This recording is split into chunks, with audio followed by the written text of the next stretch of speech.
Hello, everyone. We're live. Welcome back to another Monday Movie Talk. Yes, we are. We are live. Mike. I was waiting for the countdown. We're here.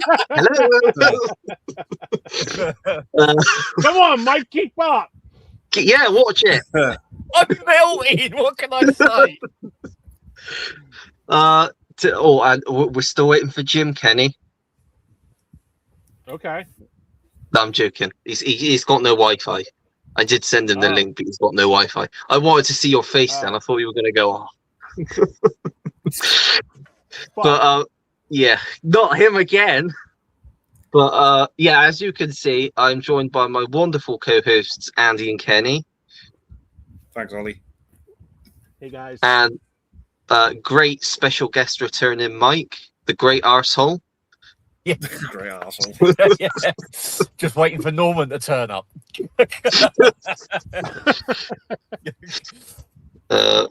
We have already got Giz here. Hello, Giz. Hey, Giz. Hey, Giz. So today, the order that we're going to go through, we're going to do recent watches to start with. Then we're going to do a bit of a movie news roundup with obviously a tribute to Sam Neill as well for a part of it. Then we're going to go through physical media recommendations for the week. And then I found a couple of underrated 2010s films. See how many we've seen. Okay. So, yeah. Got Sai here as well. Hello, Sai. Hey, Sai. Right. Mike, do you want to go first? Sorry, what? Go on, what we've been watching. Yes. Yeah. Okay. I've actually watched all 4 of the Lethal Weapon films. They've been playing on Sky literally every other day. So I think it was a few days ago, caught number 3 and then number 4. And then last night, it was last night. I caught number 1 and number 2. So I literally watched all 4 Lethal Weapon films, and I don't care what anyone says about 3 and 4. I love all 4 of them. I really do, and I just hope that 2, 3, and 4 get 4K releases. If they don't, it's fucking criminal. They are so much fun. They really are. Yeah. What else did I watch? I can't actually remember if I watched anything else. I mean, I did start to watch Jackie Chan's Thunderbolt from that Breakout Hits box set. I did start to watch that, but I think it's because I was just so overheated. I was like, no, I can't be arsed at the moment. I did play a little bit of Dante's Inferno, though, on the 360 before the disc decided to just go, no, I'm not going to be readable. So, yeah, that was fun. Just back to scale this massive wall while riding this beast thing, and all of a sudden it comes up, and I'm like, you bastard. So yeah, that's pretty much what I've watched, and partially what I've played as well. Very nice. Andy, we'll go to you next. Okay, I've actually watched like quite a few, probably like 30 movies. What a surprise! Yeah. Wow. That's I actually did watch that Thunderbolt today. It was actually pretty fun movie. Did like it, so I'm one film away from finishing that Jackie Chan box set. I've just got to watch Who Am I left. I've got about an hour left of that. So I kind of watched most of the films in that set. I watched a film that I will talk about more in the physical media recommendations.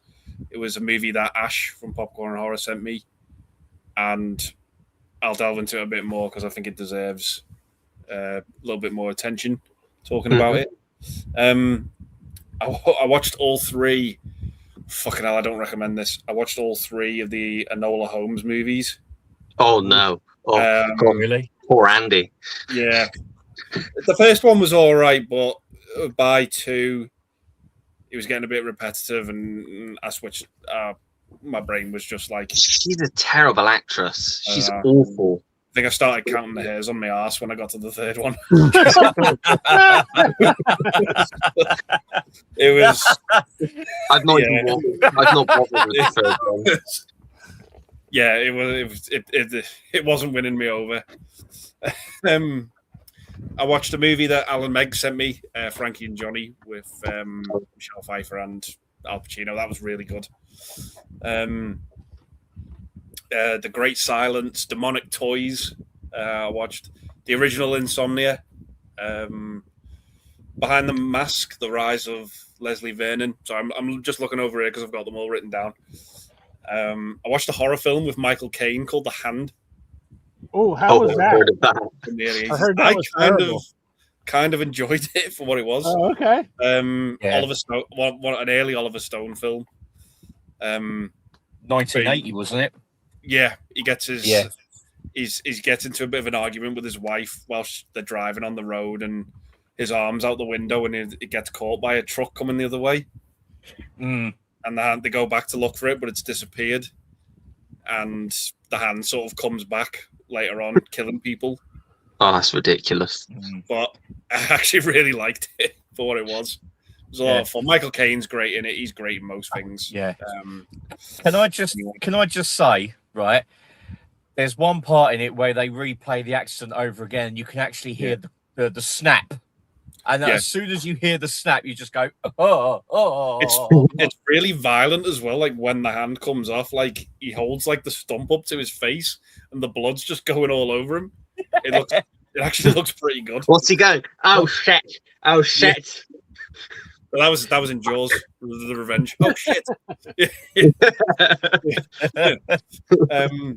I watched a couple of newer ones. I watched Passenger. I watched The Furious, Girls Like Girls, Toy Story 5. I went to the cinema last night to see The Invite. That was really good movie, but kind of dark subject matter what it talks about, but it's not going to be for everyone, but I liked it.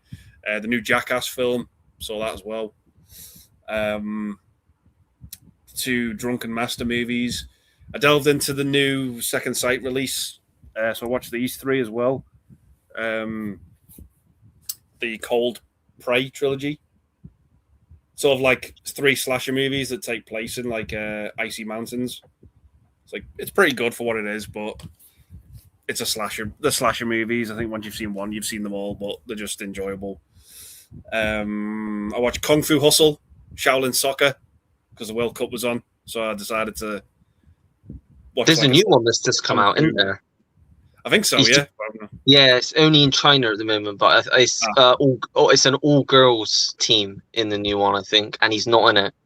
He's only directed it. Yeah. Okay. I watched the Fuse, Yumi and Tuscany, Finding Emily, voicemails for Isabel. That was really good. Tuna, that was really good as well. Tuna fish. Yeah. And I watched the 6-hour horror documentary In Search of Darkness, 95 to 99 as well. Wow. So I've churned out a fair few. Yeah. I've currently got 58 films I need to add to my letterbox. Jesus Christ, Andy. Yeah. God. Andy, you're my fucking hero. I swear to God. And I've been watching the World Cup as well. I know the games are it's dwindling down now, the amount of games, but yeah, I've been watching that as well. I mean, fuck me, that last game, Jesus Christ. Heart was in my throat watching that. Yeah. Yes, congratulations, boys. Thank you, Kenny. Thanks. Thank you. But yeah, other than that, I'll pass over to Kenny. Kenny. Great job. Like I said, you are my hero. Thanks, Kenny. Here's my little shitty list. I'm having Bond month on mine. So I started out with Dr. No, gave that 4 out of 5. Then it went from Russia with Love. Then I felt like a little kung fu fighting a little bit. So I went to Samurai Fury. Fucking great movie. Oh man, the choreography in that is so good. Then I watched a movie that I hadn't seen since I was in high school, Trancers, with Tim Yeah. Oh, Thomerson. yeah. Good golly, Good that film. movie was just so much fun. I had Yeah. it was so stupid. It was just so much fun. Then I watched one of my favorites from the ITN collection, Raptor Attack. The first 10 minutes of this is just like mind-numbingly stupid. It's just like so bad, and the CGI in there is awful. So don't waste your time with Raptor Attack. So then I felt like, you know what? I feel like Mr. Disney. I'm going to watch Disney. So I watched Mustafa, the Lion King. I lasted 25 minutes and I shut that fucking thing off so fast. Should I sell it? Yeah. Should I sell it? I did. Because I can. I've got a sealed 4K still that I've not bothered watching that I've had for a long time. Can you guys read? Oh, you don't. You have a if you have a Region A player, Ollie, I'll send you my Blu-ray copy of it. I don't want 2 copies. Okay. Well, I just meant that way you could. No, I just meant that way you could take it to CEX and get some money for it, and just watch my copy of it. Oh, I see what you're saying. You Not see a what bad I'm idea. saying? It's not a bad Yeah, idea. I mean, Mine's yeah, still that's sealed. It was a Christmas okay. present, and I've not had the. I wasn't a. I'm. This is an unpopular opinion. I'm not a massive lover of the original film. Yeah, I'm not a big fan of. I thought my ex loved the Lion King movie, so it was like I watched it, but I hated every second, every 25 minutes of I watched that of that. It was just like awful. That's what I'm saying. Just let me know, and I'll send it to you. Yeah. All right. Thanks. Then I watched Monster from the Ocean Floor, one of my B movie 50 movies. Very rewatchable. I've seen it before. It's just a comfort movie for me. And then I did a back to back. I did a double feature, like a drive-in double feature. I did Earth versus the Spider, or they call it the Spider. I gave that 4 out of 5 stars. And then I watched a movie called Hunters. It was a good one-time watch. It was like kind of like Russian, Yugoslavian, kind of like a slop in that. But I gave it 3 out of 5. It wasn't bad. It was just a nice one-time watch. Then I rewatched The Secret of My Success with Michael J. Fox. 2 enthusiastic thumbs up. I gave that 4 out of 5 stars. Then I watched. Now this movie surprised the hell out of me. It's a 2013 movie, and it has an introducing. You'll like this, Ollie. Sydney Sweeney. She's like 12 or 13 in this movie. Wow. And it's called Spiders. It's a B movie made well. That is so good. It was so good. The CGI looked good. Everything about it, I loved everything about it. How would you put it up? Did you watch? Was it Sting from a few years ago? Did you watch that one? No, I haven't watched that one. But this one was the best CGI. Yeah, this one was the best CGI that I've ever seen. Like on like a bad movie. Like, you know, it was like a direct to like Sci-Fi Channel movie or something. But it was interesting. It said, and introducing Sydney Sweeney. So that was her first movie. I had one like that. I watched the other week. I watched one, Horns with Daniel Radcliffe. Yeah. Because that has a very young Sabrina Carpenter in it. Oh, okay. Yeah. Then I watched SPL 1 and 2.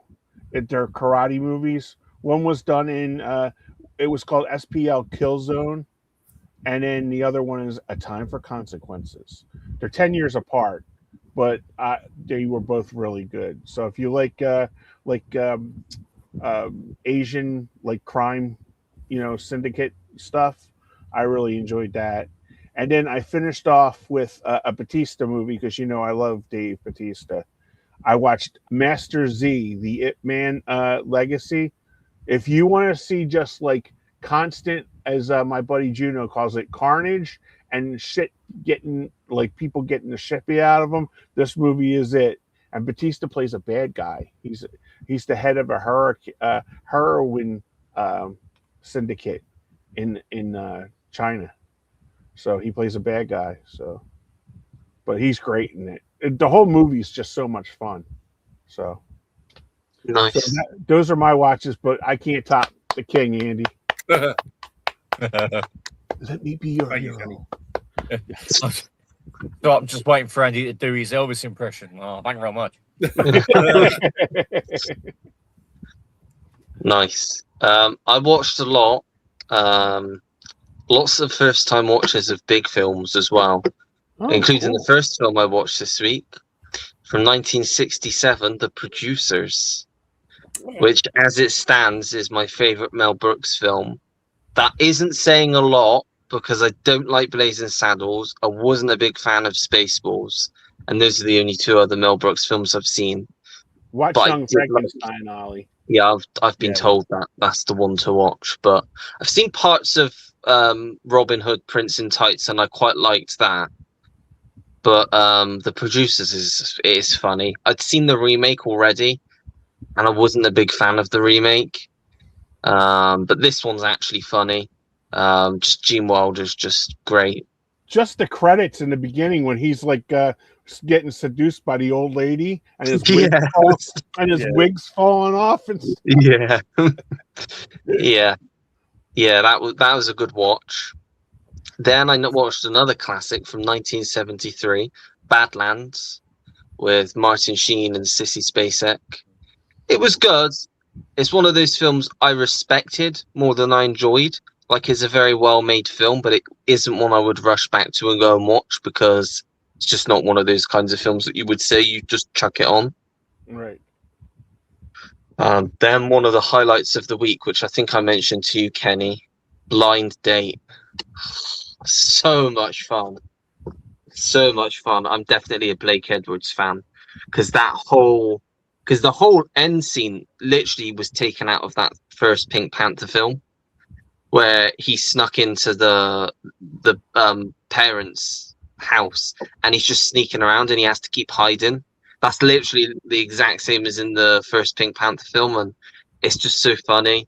And like you said, with the dog as well, just constantly barking, and he just goes, shut that dog up, and then you just hear a gunshot. Yeah, because they I was telling Ollie I was wondering if they had the edited version because I watched it on TV and they just blocked out that whole scene. You know, even when the guy takes his pants down and closes the gate, like the moon's the dog and stuff like that. That's all out. That's all out in the edited version here that we get. Wow. But John Larroquette was so good in it. He's such a douche. It's like so Michael Jackson. I hate that shit. Yeah, I really like that. Then what will probably be a controversial pick, and I have to apologize to Carlos in advance. We can't like every film, Carlos. Brace yourself, because this is a big one I watched and I didn't get on with it. Couldn't get into it. Butch Cassidy and the Sundance Kid. Ooh, really? Just couldn't get into it. It's on paper, it's got everything that I would like. Robert Redford, Paul Newman, two fantastic actors. I think what the big thing is, I'm not a massive lover of westerns. A western has really, really got to grab me for me to get into it, and it just didn't grab me. I'd give it another go at some point, but just watching it that time, it just didn't grab me. I think Carlos said he was watching tonight as well, so I'm really sorry, Carlos. I'm probably getting a load of abuse from him now, but yeah, because he was shaming me for not having seen it. So, but at least I have seen it now.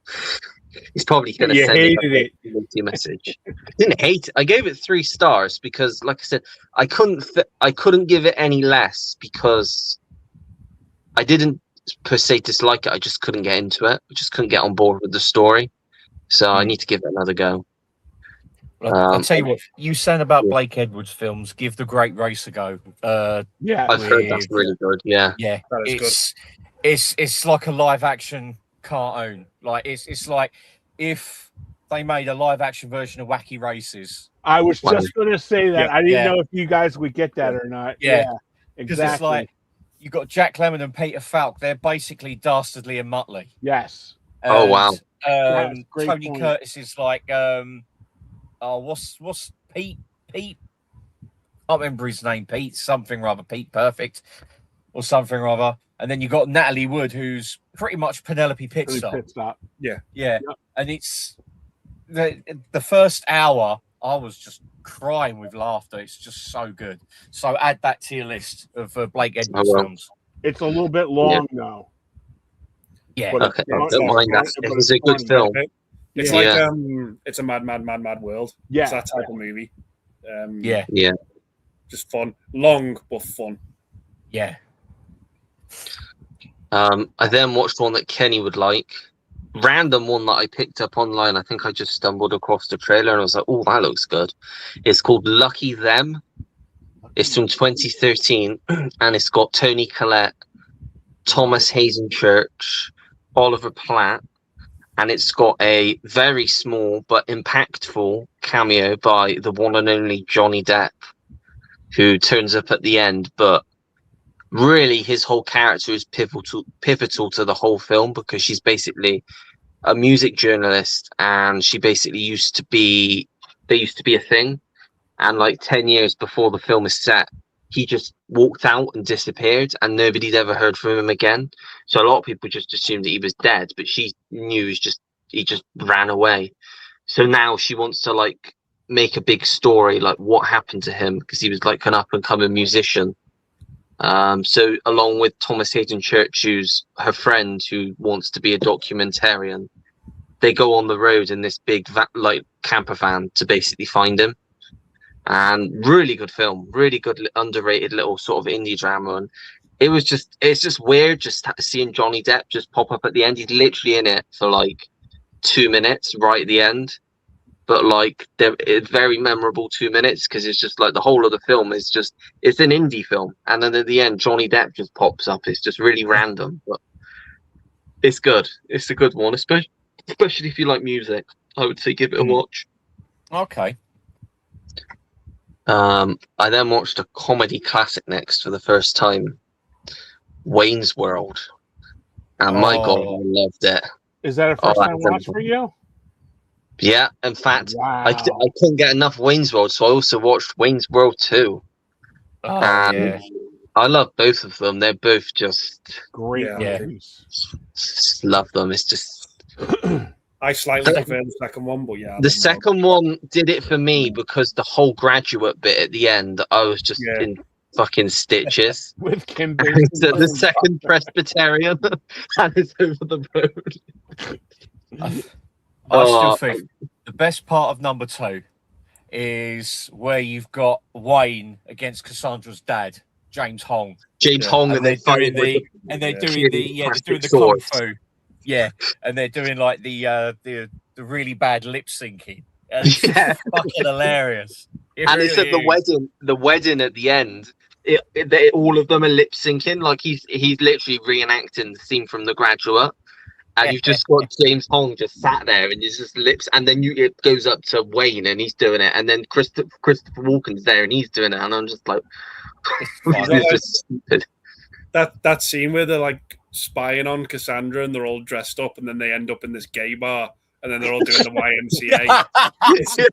It's insane. They have to do YMCA, don't they? Yeah, it's like they get up on stage, they're trying to break through the exit doors. The DJ sees them, and he's like, "Oh, I know what to do. Put on the Village People."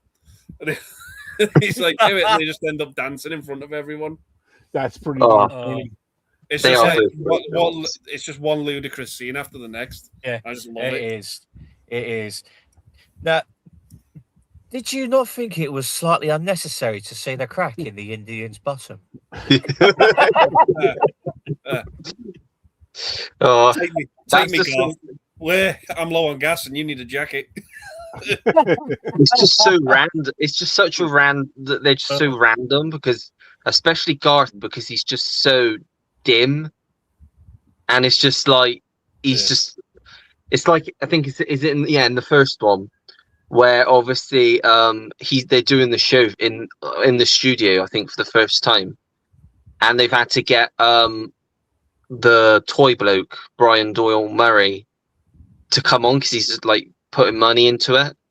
And you got Yeah. Wayne obviously holding up all the flashcards, and then he just walks off, and Garth's just left there, and they go back to Air, and he's just stood there, and he just has a complete freak out. Yeah. When they do the I will not bow to any sponsor with his Domino's pizza. Yeah, and, the like, yeah. and the Yeah. Doritos. It's your choice, yes, and it's also the choice of a generation. It's just the breaking of that is like one of the first films I think that probably properly broke the fourth wall.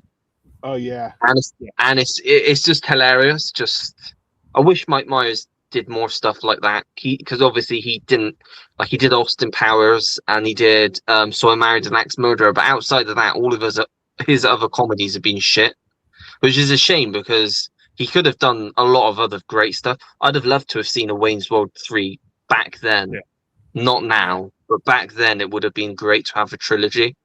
Yeah. well, It's the same as like you keep hearing people turn and say, "Oh yeah, I want a RoboCop versus Terminator film." Not now. Yeah, no. Not now. Back Would then, back then, I think after RoboCop 2 and Terminator 2, that's when they should have done it. Yeah, it would have worked then. Yeah, it's too late now.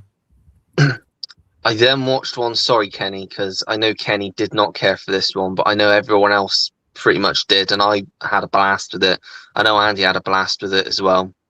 And that's Over Your Dead Body with Jason Segel and Samara Weaving. Such a fun film.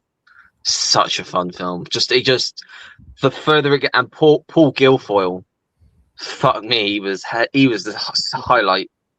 The whole bit at the end where the neighbor obviously, and it goes flashback, because I love that it kept flashing back to see how the characters got to where they were, and it flashes back to him, and he's obviously woken up by this neighbor, and this neighbor's like telling him this really bullshit story going on and on about his corn or whatever, and then he's like gets the fucking point, and then he like literally just beats up the nurse, steals his sports car, and it's the fact that he just hates the music, and then you get towards the end and he's singing along to the fucking music, and he gets there and he just beats the shit out of them. Oh, I just thought it was such a fun, and you could tell instantly it's the people that did like the John Wick films, just from the action, because it's just highly stylized and brutal as hell. But yeah, I just had an absolute blast with it.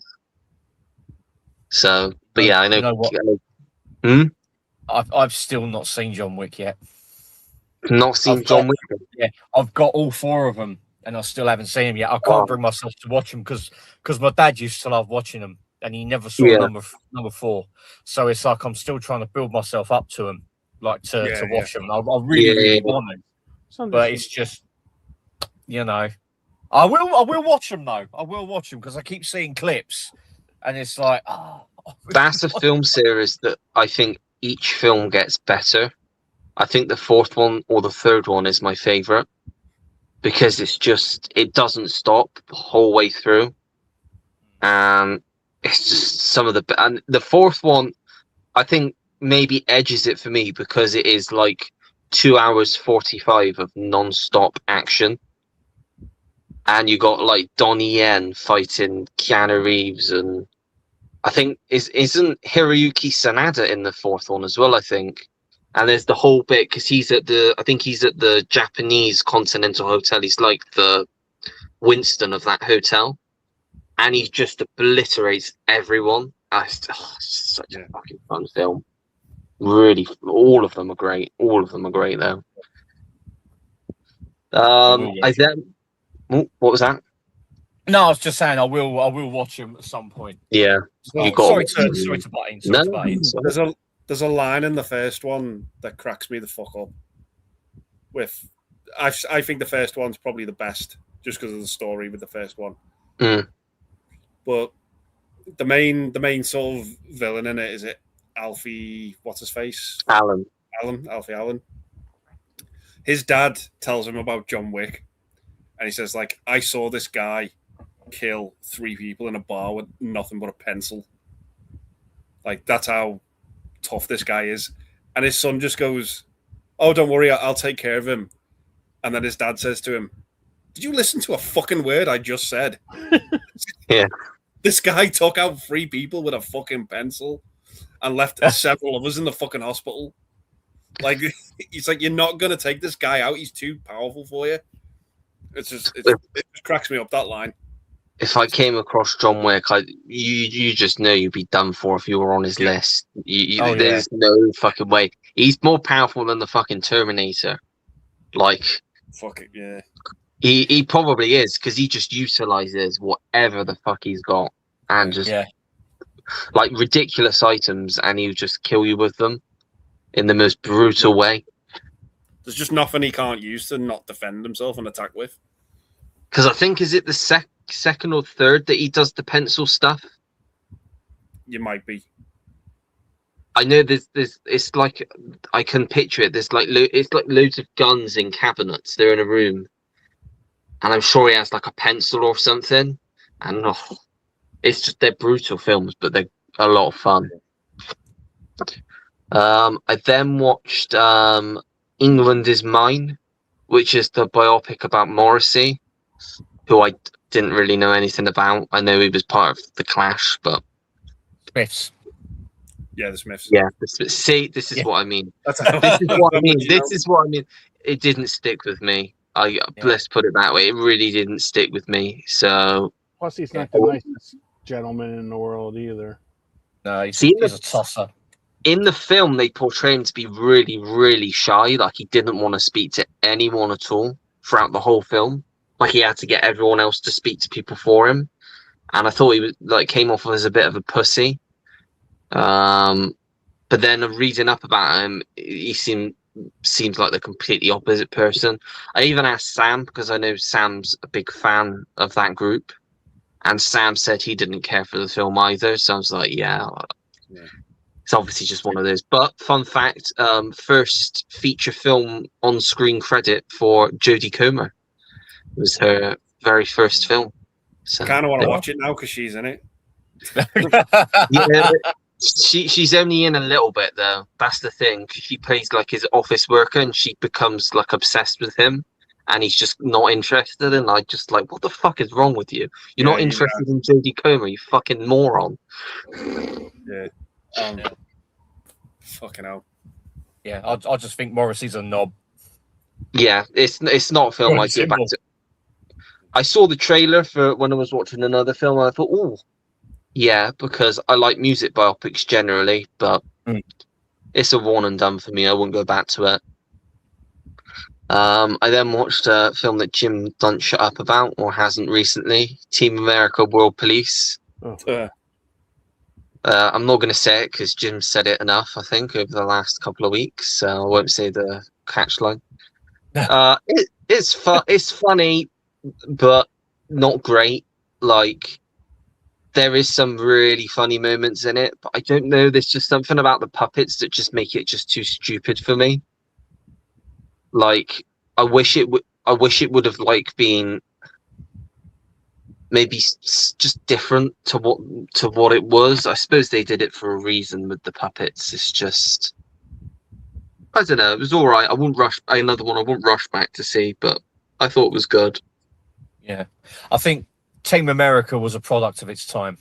I think if you see it back then, I mean, because when I first saw it, it was on DVD when it first came out, and I loved it.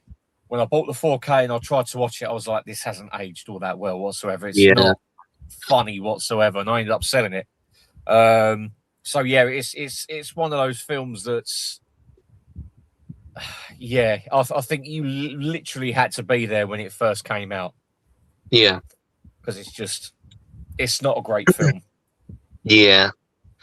I then watched one that I've already mentioned to Kenny, but I'll tell him a bit more about now and everyone else. One of the highlights of the week, complete blind buy. I bought it based off of the cast. I think I got it for like $3.50 on eBay. It's a film called Imaginary Heroes from 2004, and it stars Sigourney Weaver and Jeff Daniels, and it's also got Emil Hirsch in as well. There's a few people, like character actors that you see in it that you're like, oh, I know who they are. It's basically the eldest son in this sort of dysfunctional family commits suicide. So to start with, it is quite dark because it's sort of how each of the family members are sort of coping. Like he was like the star swimmer, and his dad pushed him really hard. And when he goes, his dad he just neglects like his other son, played by Emil Hirsch. Like he's vile to him in parts. And it's just like, it's got a great score as well. It's just like him and his relationship with his mother, played by Sigourney Weaver, who doesn't quite know what to do with herself. There's a really great scene where she decides to go out and buy some pot, and she gets in trouble with the police. I would say it's sort of like a dramedy, because there are some really dark moments in it, but then there are also some really funny moments in it. And it sort of looks like it would be set in the 70s, but it's not. I think they are what you would call maybe a bit of a bohemian family. Like she dresses like she's like still in the 70s, like her hair and everything. And I thought it was a 70s film before I started watching it, but it's not. It's set in like the current day, but really good film, really underrated. Like, don't know why I hadn't really heard anyone speak about it before, because yeah, just really enjoyed it. Thought it was really good, had a really good ending as well. But yeah, I won't go into it any more than that, because I'd say just give it a watch for yourself, because you sort of find out stuff as you go along. And it's like, it's got Michelle Williams in it as well. She plays the daughter. She's not in it a lot, but always nice to have a bit of eye candy in a film. Yeah, I ordered it. I ordered it on eBay after you told me. You will definitely enjoy that one, Kenny. Definitely. But have you seen that one, Andy?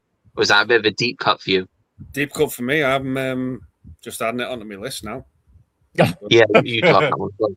If Andy's not seen it, it certainly is a deep cut. I was just going to say, yeah, it's a deep cut. I was just going through, honestly, I was going through Sigourney Weaver's sort of filmography.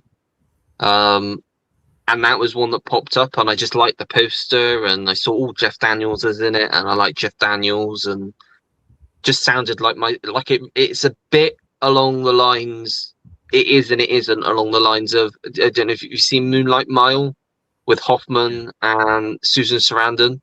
It's got elements of that, because obviously similar sort of themes with what's going on in the story, but that actually is set in the 70s. But yeah, top recommendation for that one. If you can get, well, I say if you can get a really cheap copy for that on eBay. Like, I found it dirt cheap, so it's readily available on DVD. I then watched the film that everyone's been talking about, a bit late to the party on it. I don't think Kenny's seen it yet, actually, though, so I'm not the last one to have not seen it, and I don't know if Mike's seen it yet. So there you go. I watched Obsession finally. I know, Kenny, you've not seen that yet, have you? No. Oh, fuck me. I watched it with my mum, and I'm not kidding you, the amount of times she sat next to me, and the amount of times she went, "What the fuck? I'd be a really rich man."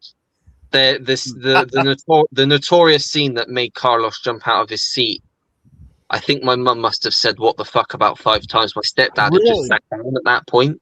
Yeah, he just come into the film at that point. And he's like, fuck me. Wow. Because he actually watched the first half an hour, and he's like, oh, this is boring. Because obviously it's very much a build up to the start. And then the last sort of half an hour is just fucking bonkers. And my mum, the credits come on, and my mum looks at me and she says, well, I think that's the most fucked up film I've ever seen. I was like, oh, okay. I've seen some fucked up shit, so. Your mom's a party. How about that? I know. But yeah, it is exactly as everyone has said. I can't do it any more justice than what everyone has already said about it. I 100% agree. Just, yeah, what horror should be, in my opinion. It is exactly what horror should be nowadays. Then watched another new film, which I think, Andy, you said you watched, Tuner. I'd watched half of it, and I think I was saying before we went live, the apps I use on my Fire Stick now are very hit and miss. I could watch a film, pause it, go back to it, and it's just gone. And then I can't find it again. But if I go and like at a different time in the day, it might just appear again. I think it might be to do with the amount of people using it or something like that. Yeah. So I went back last night. Or was it the night before? No, last night. And thought, well, I only had like 40 minutes left. So I went back and finished it, and that's a really good film as well. Another one of the best films of this year. It's a shame Dustin Hoffman's not on it as much as he is. But I suppose he is only a supporting, like, got a supporting role in it anyway. But it's just a really good sort of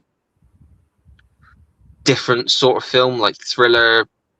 But it's not full blown thriller. There are towards the end, especially some moments, and you're like, yeah. But it's just a really good story, and I really enjoyed it. Felt like a 70s film as well. But yeah, I really did enjoy that one. I then watched from 2006 Silent Hill, which, yeah, decent. I don't want to say it's a decent adaptation because I haven't played the game, but it was a decent film. I'll say that it was a decent film. Good horror film. Good sort of backstory. Like, I don't know. I've heard the second one's not as good, but just with the stuff that's sort of built on, and you see flashbacks and stuff, I'd love to have seen them do like a follow-up film that focuses on that, like a prequel sort of. I think that would have been quite interesting. I know obviously they've done a new film and they've done multiple games, but outside of watching that film, I didn't really know anything about. I sort of know basic about, like, it's about this mother and she drives into this town called Silent Hill and there's these creatures that appear, and that's all I really knew about it. But the backstory with the characters that are living in Silent Hill was, I thought, really interesting, and there's some really quite horrific bits in it as well. Oh, if that's the bit I'm thinking of, yeah. With Well, the I've woman only seen it. burning. No, I was Not thinking even of the that bit bit. near the end. No, the bit near the end. Well, The when they're barbed wire. all goes up, yeah.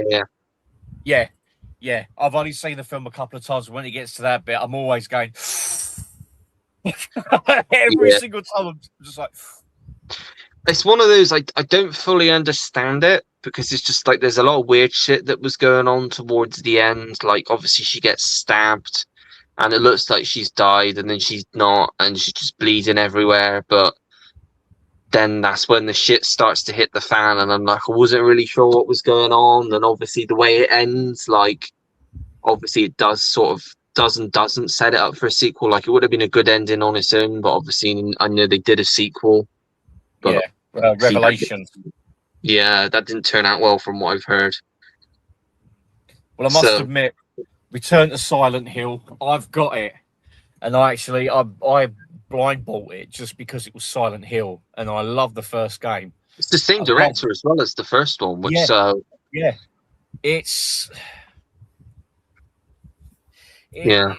just very hit and miss. It really is. I mean, I've played the second one like on the original PS2. I've played it not fully, but I've played it enough. And there are some things that happen in the game that happen in Return to Silent Hill, because it's based on the second game and that. But it's one of those films that I think I need to watch again. Yeah. It's the same with the first Silent Hill. It's one of those films that when you watch it, you can't be distracted. You have to listen to everything. You have to really pay attention to get every single bit of the story. Because if you just miss one bit, it's fucked, and you've got to literally just start the film all over again. Yeah, exactly. Yeah, I enjoyed it. Yeah, Sean Bean's good in it though. He is. Yeah, I like Sean Bean. Yeah. Yeah, I think it's Radha Mitchell plays his wife. Yeah, she does. Yeah, she's really good. And I think it's Lauren Hutton plays Sybil, the cop. Cop. Oh, the way she get. Oh, fucking hell, that was a bit grim. Yeah, I know. I actually quite liked her character, I must admit. Yeah. I then watched a random war film from the 60s called The Bridge at Remagen. Remagen? Remagen. Yeah. Yeah, with what's his name? George Segal, however you want to say it. And Robert Vaughn, who for some reason is playing a German. And I found that casting. I found that quite funny because it was more of a British accent than a German accent. I thought it was quite funny, but it's a decent war film. It is a decent war film. I quite liked it. Solid story, and yeah, as far as war films go, it wasn't bad. Music was done by Elmer Bernstein as well, and then it's a John Gillerman film as well. So yeah, I tell you what, you saying about casting like that, you could always have Gabriel Byrne as the leader of the SS in The Cape, and he's got a really dodgy haircut. I mean, The Cape is really atmospheric. It's like a gothic World War II fairy tale with like the atmosphere and that. Jürgen Prochnow in it as he's like a captain or something. And yeah, when Gabriel Byrne turns up, he's just got this really dodgy fucking haircut. And when he tries to do like a German accent, it's like, bless him, he's trying, you know. Yeah. It's like imagine Christopher Walken playing a German SS captain. It just fucking would not work. So yeah, man, I'm gonna kill you today. You know, what culture really needs is more cowbell. I then watched 5 Easy Pieces with Jack Nicholson, which is all right. Again, it's not one of his better films. It is a very early film from him, so it's before he I think it's just after Easy Rider, which obviously was just a supporting role anyway. So I think it was his first lead role, and it's all right. It's not anything that's that memorable. He's obviously good in the film, but again, it's another one that I probably wouldn't rush back and go and watch again. I then watched The Furious, which Jim is saying is the best action film of the year. And it was decent. It was good. I mean, action films this year, I suppose you could say it's the best action film of the year, but the standards aren't that high considering most of the action films we get are pretty shit and full of CGI. So it was good. I liked the story. The thing that was I found a bit odd is like there's a really weird mix of English and then whatever language they're speaking in it. And it's just like, 'cause I had to turn the subtitles on just for the bits that I couldn't understand, but it's just like I really don't understand why they did that and why they didn't just go full subtitles, like, because it is a foreign language film. It just was I found it a bit weird. There are some very gnarly scenes, especially with a hammer. Lots of brutal stuff with hammers in there. But it was a fun film. I would definitely watch it again. Not on the same level as The Raid, I wouldn't say, but it was still fun. And then this afternoon, I watched Children of a Lesser God with William Hurt and Marlee Matlin. And that's a really good drama. I didn't really know what it was before. I had heard of it. I knew it was big at its time and she won an Oscar, but I didn't really know anything. To be honest, before watching Coda, I thought they just found her for that film. I didn't realize that she was an Academy Award winning actress. But it's a good story. It's a good film. Good if you like a good romance film. It is a good romance film. William Hurt's watchable in anything, and yeah, I enjoyed it. I thought it was good. Do you know the backstory between that?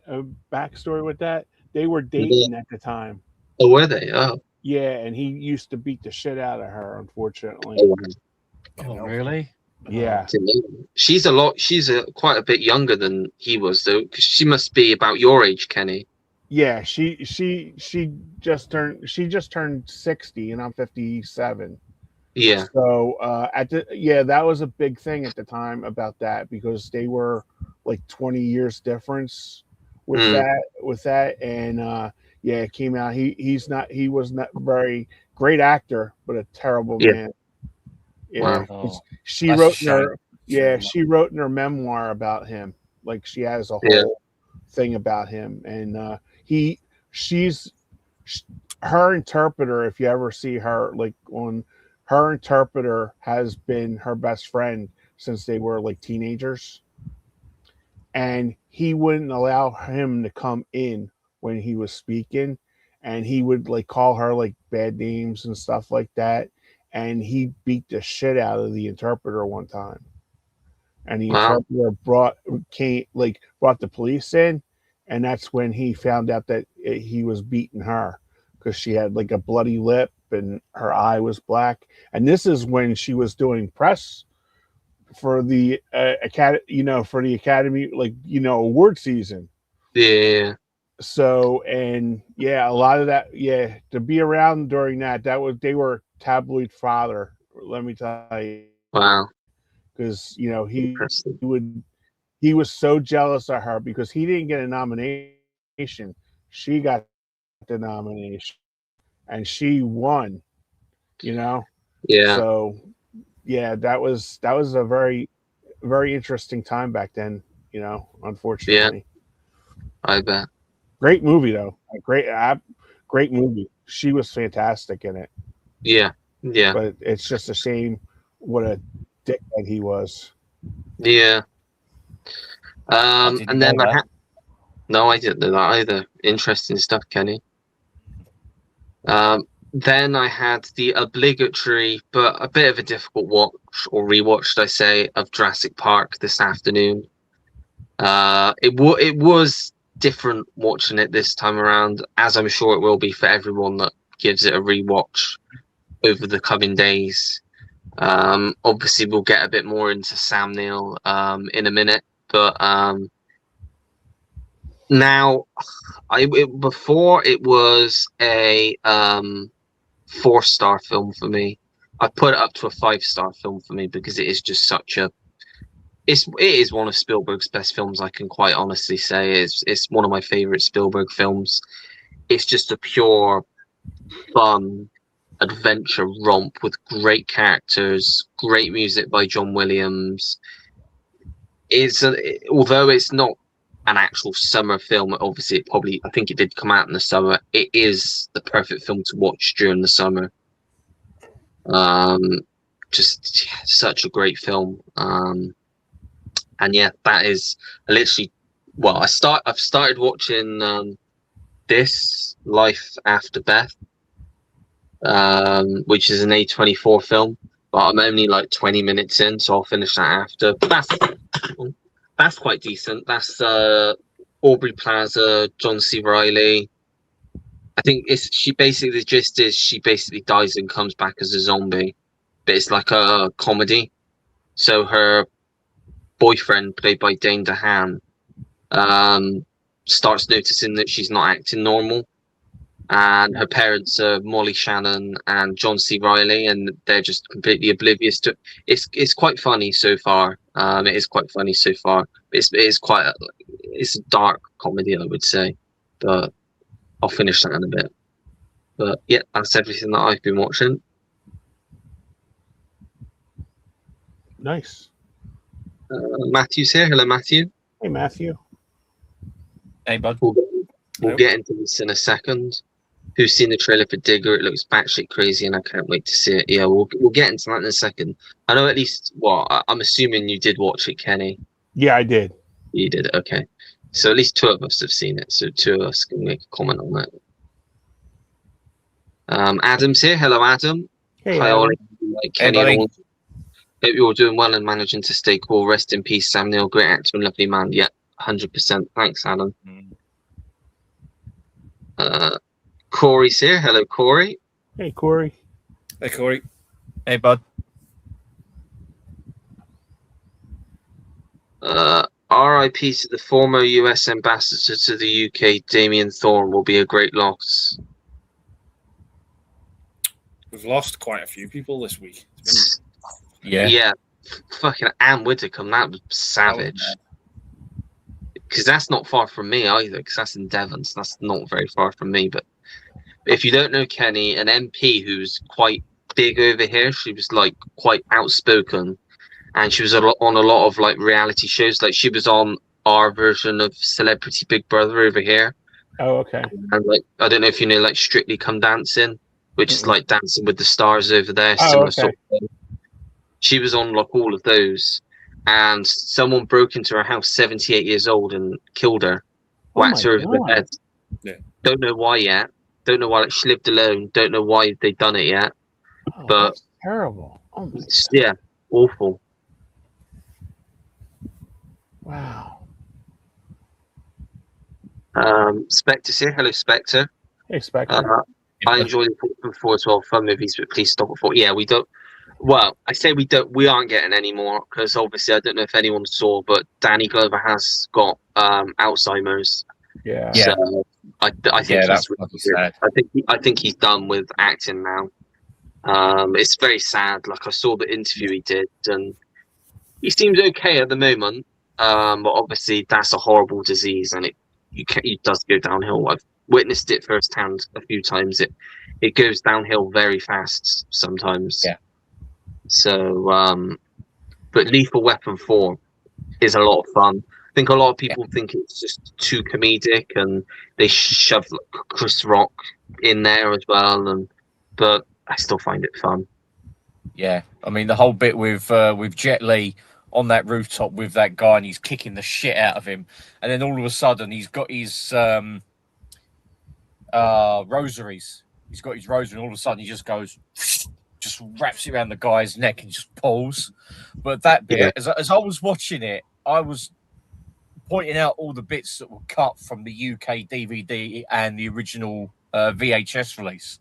Every single bit that was cut out, and I was like, that wasn't in it. That wasn't in it. That wasn't in it. That wasn't in it. But so that bit won't be in the Blu-ray then? No, the Blu-ray's uncut. The Blu-ray is the first time that the film's uncut. But the DVD and the VHS, when they're having the fight, as soon as he pulls out the rosary beads, you see him start to do that, and then it cuts to his face, and then it cuts to the guy who he's strangling, and then he just goes all limp. So you don't see the close-up of the garrote wire around his neck, and you don't see him struggling and all that. It's the same with Lethal Weapon 2. When he's when Riggs is in the water and he's found Rika, when he comes up, he grabs the chain off of the boat. As soon as that happens, it cuts to him resetting his shoulder. But then on the Blu-ray, he kicks the shit out of the two guys that threw him in the water. One, he literally does like Richie and Eddie in Bottom. He puts his head in the car door and just slams the door on his head. And the other one, he just literally just throws him into the side of the car. He's really brutal with them. I don't understand why they need to cut that though. Like that, compared to like nowadays with what gets away in films, it's not that bad. Yeah. But then thinking about it, back then, who was the guy in charge? It was James something or other. He was big against that level of violence. I mean, he was the guy who basically said that, oh, if kids see nunchucks, they'll want to do the exact same move. So what was it? It was the second Turtles film. They replaced the nunchucks with sausages. Oh, stupid. And they cut the original to shreds over here. Yeah. And also the cartoon series as well. You never see Michelangelo use his nunchucks in the TV series at all. No. I love those Lethal Weapon films, though. Yeah, they're so fun. I do think the ending to Lethal Weapon 4, it's the same ending as Father of the Bride Part 2, where it's just two different women having two babies, and they all come together in the hospital at the end. It's just the exact same ending, but I still love it. Yeah, it's just one of those. It just wraps up everything nicely. Yeah, I think it's just a bit where she says, "Oh, I wanna get married. I want to hear the words." So they send Joe Pesci off to find a vicar, and he brings back a rabbi instead. Yeah. So after he said the words, he says, "Right, we've got to do the breaking the cup." So there's this old guy walking behind. He's got a cup of piss. He grabs the cup of piss off of him. He says, "Talk to the hand." Dumps the piss out. And when he stamps on it, he goes, "You know how long it took me to fill that goddamn thing? All day. You come back here, you little son of a bitch." It's just fucking brilliant. Oh, Yeah. God. They're really good films. Yeah. They a are. lot of people hate on 3 and 4, but I love all of them. Yeah. Three. No one talks about this with 3, but that fucking PTSD that Danny Glover goes through in that movie, man, when he's shot the kid. Oh son's God, friend. yeah. It's fucking dark, man. Some of that stuff he goes through. Like when he sees the parents at the funeral and she smacks him and the father says, "You want to do something, Officer Murtaugh? Find the man who put a gun in my son's hand." Yeah. That's fucking pretty deep. dark for It's deep. And then when Murtaugh's on the boat and he's pretty much decided to give up and he's just drinking himself to death. And he's like, you're not just retiring. You're not just retiring you're retiring us. He's like, he's like, it's not my problem. Not my problem. He's like, you selfish son of a bitch. We've been through all this and you're doing this now. Yeah. He can't deal with the fact that he's killed a kid. And he just turns to alcohol. Yeah. And no one talks about those dark bits in the movie. It's just really fucking good. It's when you look at it and then you see those bits, it balances the comedy that you have, the action, and then, as you say, that whole segment. Yeah. It's really, it literally goes back to the dark segments of the first one. I mean, especially when you watch the director's cut and he goes up to the hooker and he pays her the money and he says, "I just want you to come home and watch TV with me." Yeah. And you don't see that in the theatrical, but then when you see that, you think, "Fuck, he's really, really lonely." So he's paying people to come and just not do anything, but just sit with him and just spend time with him. And you just think, "Fuck, that's deep." It's kind of sad. Yeah. It is. It is. And then there's even the deleted scene where he's in the bar and he just kicks the shit out of, I think it was about 3 guys who tried to rob him. He just turns around and just kicks the complete shit out of them. And I think the bartender says, "I think you better get out of here. I think you better leave." And I think it's either he says, "Well, I'm taking this with me." He takes a bottle of whiskey with him. And it was meant to be the original opening for the film, but it was too dark. But wow, even when you see that scene, and then you see that in number 3, it's kind of like it's Shane Black trying to go back to the roots of the original Lethal Weapon film after the lightheartedness of Lethal Weapon 2. Obviously, apart from that bit in the water with Rika and, and they find out what they do in that. But yeah, I mean, I have to agree. I do love all 4 films. After watching them back to back like that, they're just so much fun. And as you say, with the PTSD, it makes you think. It really does make you think. It's like even when he shoots him and he realizes what he's done and he's trying to bring him back and he's gone. He's gone. You need to stop. He's like, it was a situation where it was either you or him. You got to stop. He's gone. And he's just like, he can't accept it. And then that scene at that funeral, it is quite humorous, but I do like it. Straight away, the scene after he gets smacked by the mum, he pretty much turns into Charles Bronson from Death Wish. He's like, "Where'd you get this gun, kid?" Like he's like pointing it in his face, like, "Where'd you get this gun?" It goes on like a vigilante type fucking mission. Yeah. But I love it. It's such a quotable film. I love it when Rene Russo turns up at that garage, and the guy who looks like Timu Stephen King, and he's like, "Have you got a warrant?" And she's like, "No, well, but I can go get one." And he's like, "Well, till you do, fuck off." Now that's no way to talk to a lady. Fuck you. Like she just goes to town on them. Yeah, it's brilliant. But the thing that gets me in the director's cut for number 3, when they burst into Tyrone's house and they've got him under the wheel of his Rolls Royce, and I think Rene Russo's in the car, and she's revving the fuck out of this Rolls Royce, like threatening him. And he literally, I don't know if he passes out, and she just accelerates forward like away from him, and he's just like, oh, just that whole bit just cracks me up. He's like 1, 2, and she goes the other way, and he's like 3. They do have the funny moments, those movies though. Yeah. But yeah, they do touch on some dark stuff as well. The fourth one, I think the whole dentist scene in the fourth one, that's the most ludicrous thing I think I've ever seen. I know. With the laughing gas. And then Joe Pesci's in the next room getting he's like pretty much getting his tooth pulled out and he's just screaming. Yeah. It's hilarious. Yeah. He says, if this hurts, I'm going to shove an egg roll up your ass. Yeah.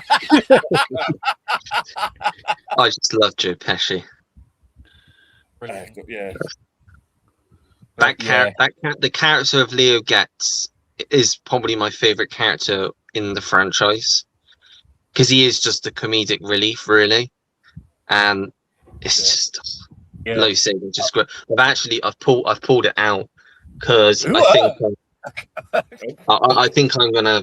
I've not rewatched them in like 4 years, and that was the first time last time watching them all. I watched them all. I think it was like January 2021. Basically, they're some of the first films I ever logged on Letterboxd because I watched them all in succession because I think at the time they were on Netflix or something. But now I've got the box set and just you guys talking about them, I'm going back and rewatching them. They're so entertaining. I remember the best buddy cop movies ever made. Yeah, is it the fourth one? Is it the fourth one or no? I think it might be an earlier one. At the end, where it's the housing development and it just drives through the houses. It's 3. Yeah, I thought it was 3. Yeah, it's number 3. Number 1 is the fight on Murtaugh's lawn. Yeah. Number 2 is where he pulls down the house on stilts, because you do the exact same thing in GTA 5, which I think is a nice little kind of nod, which I think is quite funny. You get to literally just hook this truck up to this house that's on stilts, and it looks exactly like the house in Lethal Weapon 2, and you just pull it the fuck down the mountain. It's hilarious. Number 3 is the one where they drive through the housing development, and number 4 is the one in the warehouse. The warehouse at the end. Yeah, I love it. I love that fight scene in the first one where he defeats Gary Busey. You just hear you just hear Danny Glover in the background. Get that shit off my lawn. I just love it when he turns around and says, "Break his fucking neck," and you're like, "Whoa!" Even like the second one, like the funny moments in the second one with the his daughter in the Durex advert. We learned about it in Human Development. Human what? Yeah. And it's just when they, I think when Murtaugh finds out that Alba Varden's a boat and the TV's on, and Joe Pesci's like, "Oh, I just want to see his commercial. It's my favourite commercial. Look at the body of this kid." He stands in front of him and he goes, "I'm going to pretend I didn't hear you fucking say that." And even like the contractor's like, "I liked it. I want to go out and buy rubbers right now."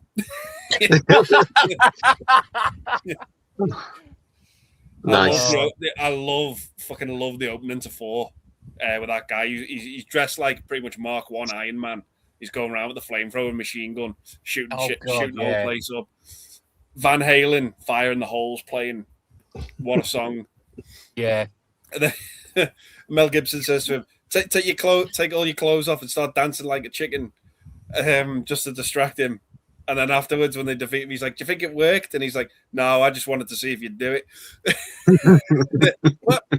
He's like, "Are those little hearts?" He's, "Not now, Riggs." And then every single time that the actual clippings on the thing, he pulls it off and he goes, "How many times have I said this? This is your captain speaking. This needs to stop." And then when he walks off, "If I find out who's doing it, I'm going to kick his ass." Sticks it back up.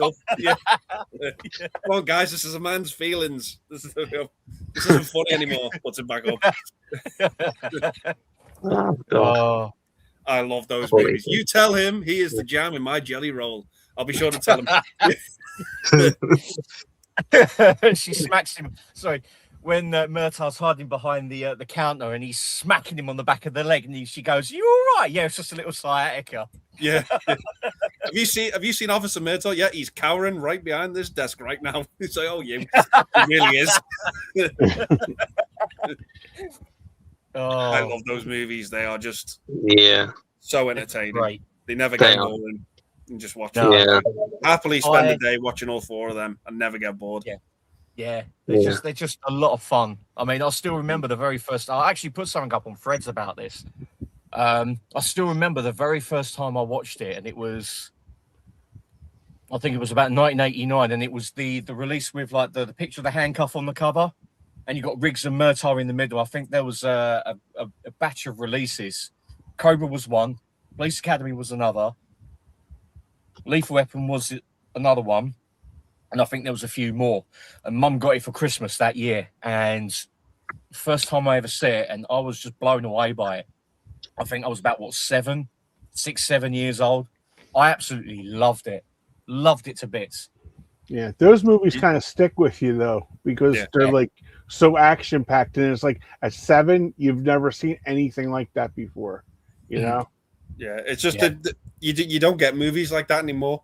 Because unfortunately, although the action is great and the comedy is great, but the characters are there as well to match up with them in terms of the content. You know, you love those characters and you love what they do and how they're written. But, and the actors as well. Perfectly cast. I mean, Mel Gibson, Danny Glover as the main two. Darlene Love as his wife. Roger's wife.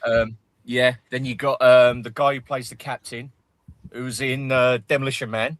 I think he was only in it for like a couple of minutes at the beginning. He's in Superman as well. Yeah, he's in a few. I think he was in a handful of Richard Donner films. Yeah, he's like one of his staples, isn't he? Like a go-to. Yeah, a bit like Joe Dante and Dick Miller. Yeah. And then you've got in the second one, you've got the addition of Joe Pesci. You've got Dean Norris, Jeanette Goldstein as well, and you got Grandel Bush in the first and the second one as well. I think that whole sequence in the second one, just going on to that just quickly, where all the police officers are being bumped off because they're working on that case. That's actually quite brutal how they're taken out.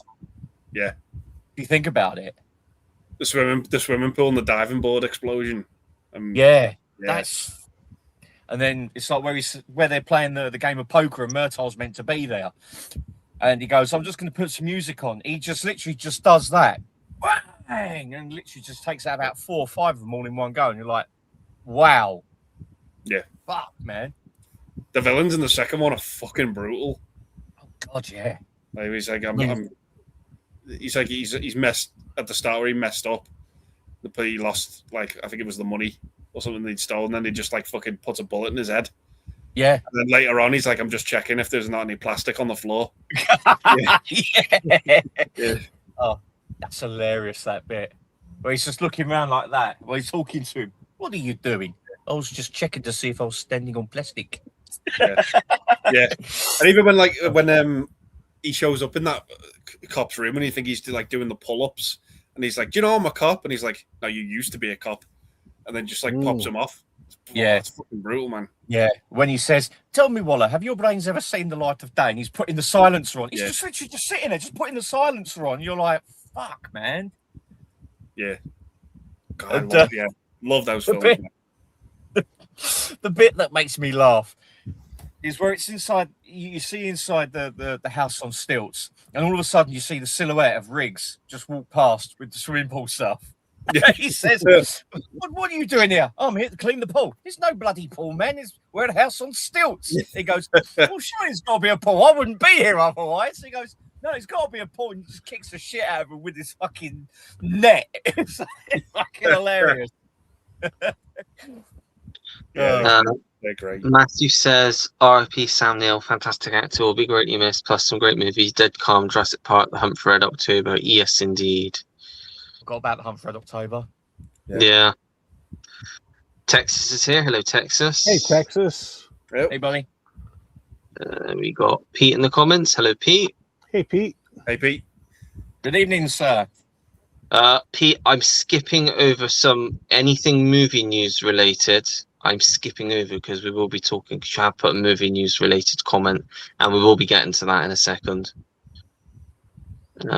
Giz says Sam Neill was also great in an American TV show called Alcatraz. Not seen that one. Oh, I haven't either. He was also in there was a show that was on ITV. I think it was about 5 years ago. I think he played a lawyer in Australia. Oh yeah, I was talking to my mum about it because she watched it because that's what I said, because she was like, Sam Neill. It's like he was in that series you were watching a few years ago. He plays a judge or something, or a lawyer, or yeah. Can't I think really what wanted it's to called. watch it, but yeah, He it's was like in, when I said he was in one of my favorite episodes of The Simpsons as the cat burglar. yeah. Yeah. I think it's Homer the Vigilante. Yeah, that's it. When he's on the phone. He goes, well, as a matter of fact, I am enjoying your wife's pearls. I've got them right here. Listen. Yeah. He goes, you monster. And you got my daughter's saxophone too. So he grabs onto the cameraman and starts It's like, oh, no, that's just the cameraman. Yeah. Oh. Gets his daughter this big jug to replace the saxophone. Never disturb me in the middle of a hoedown. Yeah. Cat Meows here says, has anybody watched the movie Slacks about a pair of killer jeans that go around a department store killing people? It was a Shudder original. Surely I can't be. Yeah, Kenny's seen it. It's awesome. It's an 80s movie, and it takes place in the 80s, I should say. And they're doing inventory, and these people are like getting ready for a big sale. And it's so much fun. If you guys can track that down, Slacks. It's SLAXX, like that. And basically, it's a hot girl like standing with slacks, and the torso's all blood. So it's fun as hell. Like the girls are watch that. The girls are Mike. It's so much fun. I bought it on Hamilton Book, not a sponsor.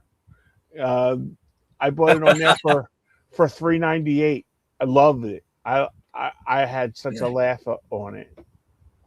It came out on Blu-ray, but I'm happy with my DVD copy. Right. I'm going to have a look on eBay now. I will report back if I find a copy of it. Okay, yeah. SLAXX. Wow. Vinegar Syndrome done a release. Are you serious? Oh my goodness. Yeah. The artwork is a pair of jeans. It's like the zip is open and there's like a bloody hand coming out. I don't know. You probably can't see that very well. If I do that, you can just about see it. Yeah. Wow. Oh, no, hang on. No, that's not it. But yeah. Oh man, I'm gonna have to get that. I need to watch it now. That's fucking mental. Oh. Texas says Ollie has his Miami Vice look going. I do indeed. All right, Castillo. Texas has seen Slacked and it was hilarious. I'm gonna have to skip over some comments because otherwise we will never get through everything because we're quite behind. Carlos is here. He says hi. Hopefully he missed my outburst earlier. Seems like way because he's not said anything. Hi, Ollie, Andy, Kenny, and Mike. Sad loss on Sam Neill. A fine actor, he'll probably be best remembered for Jurassic Park and rightly so, but dead calm was such an underrated move and fade from his career. Yeah. Nice. Sai says Indy Navarrete deserves an Oscar nomination. Yes, she really does. She really does. So she's going to be the Mickey Madison of this year, then. Hopefully, because she was my favorite to win that year at the Oscars. I was the only one, but still. Soul, maybe Soul. Yeah, Saul Estelle. Saul Estelle, yeah. Oh, yeah.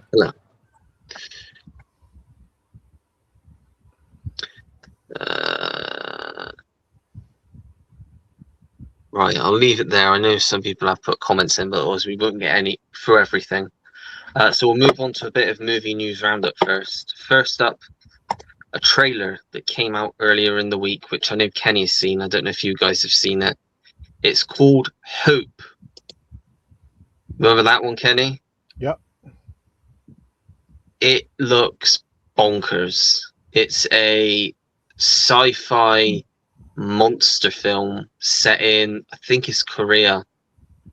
And it's basically this demilitarized zone. And it's about the police. They sort of are investigating something. And they find these monsters. And then the monsters are just destroying, like these huge monsters, just destroying shit. I said to Kenny, these are the types of films that need to be made more, because just from that trailer, there's a scene when they're riding on horses in the forest, and I'm like, holy fucking shit. Like, it looks really good. Weirdly, the monsters are played by Michael Fassbender and Alicia Vikander, although apparently from the reviews, they're completely unrecognizable. Yeah, no shit. But it looks really good. It's long. It's like 160 minutes apparently, but apparently it is really good apparently. So that's out in September for those that are interested in that one. Kenny, you like that one though? Yeah. I can't wait to see it. I got that on my. As soon as you sent that to me, I was like intrigued. It was like the new Godzilla movie. I was like, yeah, take my money now. Yeah, exactly. Yeah, 2 hours and 40 minutes, Ollie. Yeah, wow. But hopefully it's worth it. What's it called? Hope? Hope. Yeah. Like remake Central next. And the newest film to get a remake is Free Willy. Because of course it is. Because what film isn't getting remade nowadays? Is a good point to make that a lot of studios nowadays won't call a remake. They'll call it a reboot, because they're afraid if they call it a remake, they'll get a lot of backlash. Or reimagining, they like to call it nowadays. Reimagining, because that doesn't get people all up in arms as much. But do we need a Free Willy remake? No. Who should be cast in the Free Willy remake? I think we should cast Jason Statham as Willy. What, you mean like Willy from The Simpsons? Make way for Willy! I said, make way for Willy, you bloated gas bag. It's actually a R-rated remake of Free Willy, where a man is trying to free his willy from his jeans as it has got stuck in the zip. Oh, fucking hell. Hence the name, Free Willy. Well, you know what they could do? Replace the whale with a shark. That's different, yeah. Or either that, or just re-release Jaws. Let's just call it Free Willy Jaws edition. Just re-release Jaws. Yeah. Next up, maybe a bit of concerning news, maybe nothing to worry about. Apparently it was in the news this week that Netflix and Paramount / Skydance, as Skydance now part of Paramount, are very interested in buying Letterboxd. Now, that would not be good for us, because that would probably mean that just to get into Letterboxd, you'd probably have to have a paid subscription, because let's face it, Netflix want everybody's money. They're a big corporation, same as Paramount. I would imagine there would be paywalls to get into Letterboxd if that were to happen. I just don't think, I personally, reading this, do not think it's a good idea, a studio getting involved in Letterboxd. Much biased anyone, like, on their own films, like, I don't know, promoting their own films on the Letterboxd platform over all the other, like, films that are being talked about. I think something about it just doesn't sit well with me. It's obviously not set in stone. They're just trying to see if they can do it. But what do you guys think about that? Well, I don't use Letterboxd, but with Paramount doing what they're doing, like trying to buy Warner, trying to buy Letterboxd with Netflix, it's like having a monopoly on things. Yeah. It's bullshit. It's absolute bullshit. I mean, it's the same with. I know it's going on to something complete, like a different kind of topic, but it's like with Sony turning around and saying, "Oh, beginning of January 2028, it's just going to be all digital on PlayStation." Yeah, because that's really gone down really, really well, and there's been a complete media silence, and they came back with, "Oh, by the way, wireless joystick," and then they're trying to have like the monopoly on like on their store and that, so you can only buy digital through them. No, fuck that. That It'd be is the worst idea I've ever heard in my life. Yeah, it is. It is. I would rather have the choice. Do I want digital? Do I want physical? PC, it's all right. You've got GOG, you've got Steam, you've got like loads of like other places like Indie Gala, I think it is. So it's not too bad. But yeah, it's the same with Paramount trying to buy Warner, trying to buy Letterboxd. I wouldn't be surprised if they try and buy Netflix next, so that they've got the bigger monopoly. So it's like, right, okay, if you want this, it's on there. It's just one big fucking ball ache. It just shouldn't happen.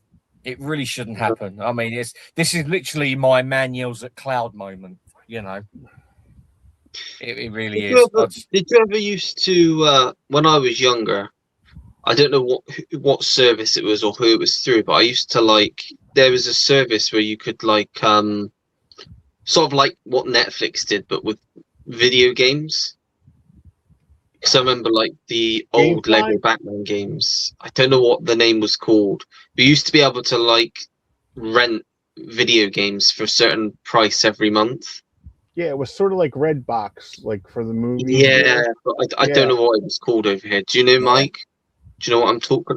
I don't, because if they still did that, I'd sort of be interested in that, because I don't really. I'm very picky with what. God bless you.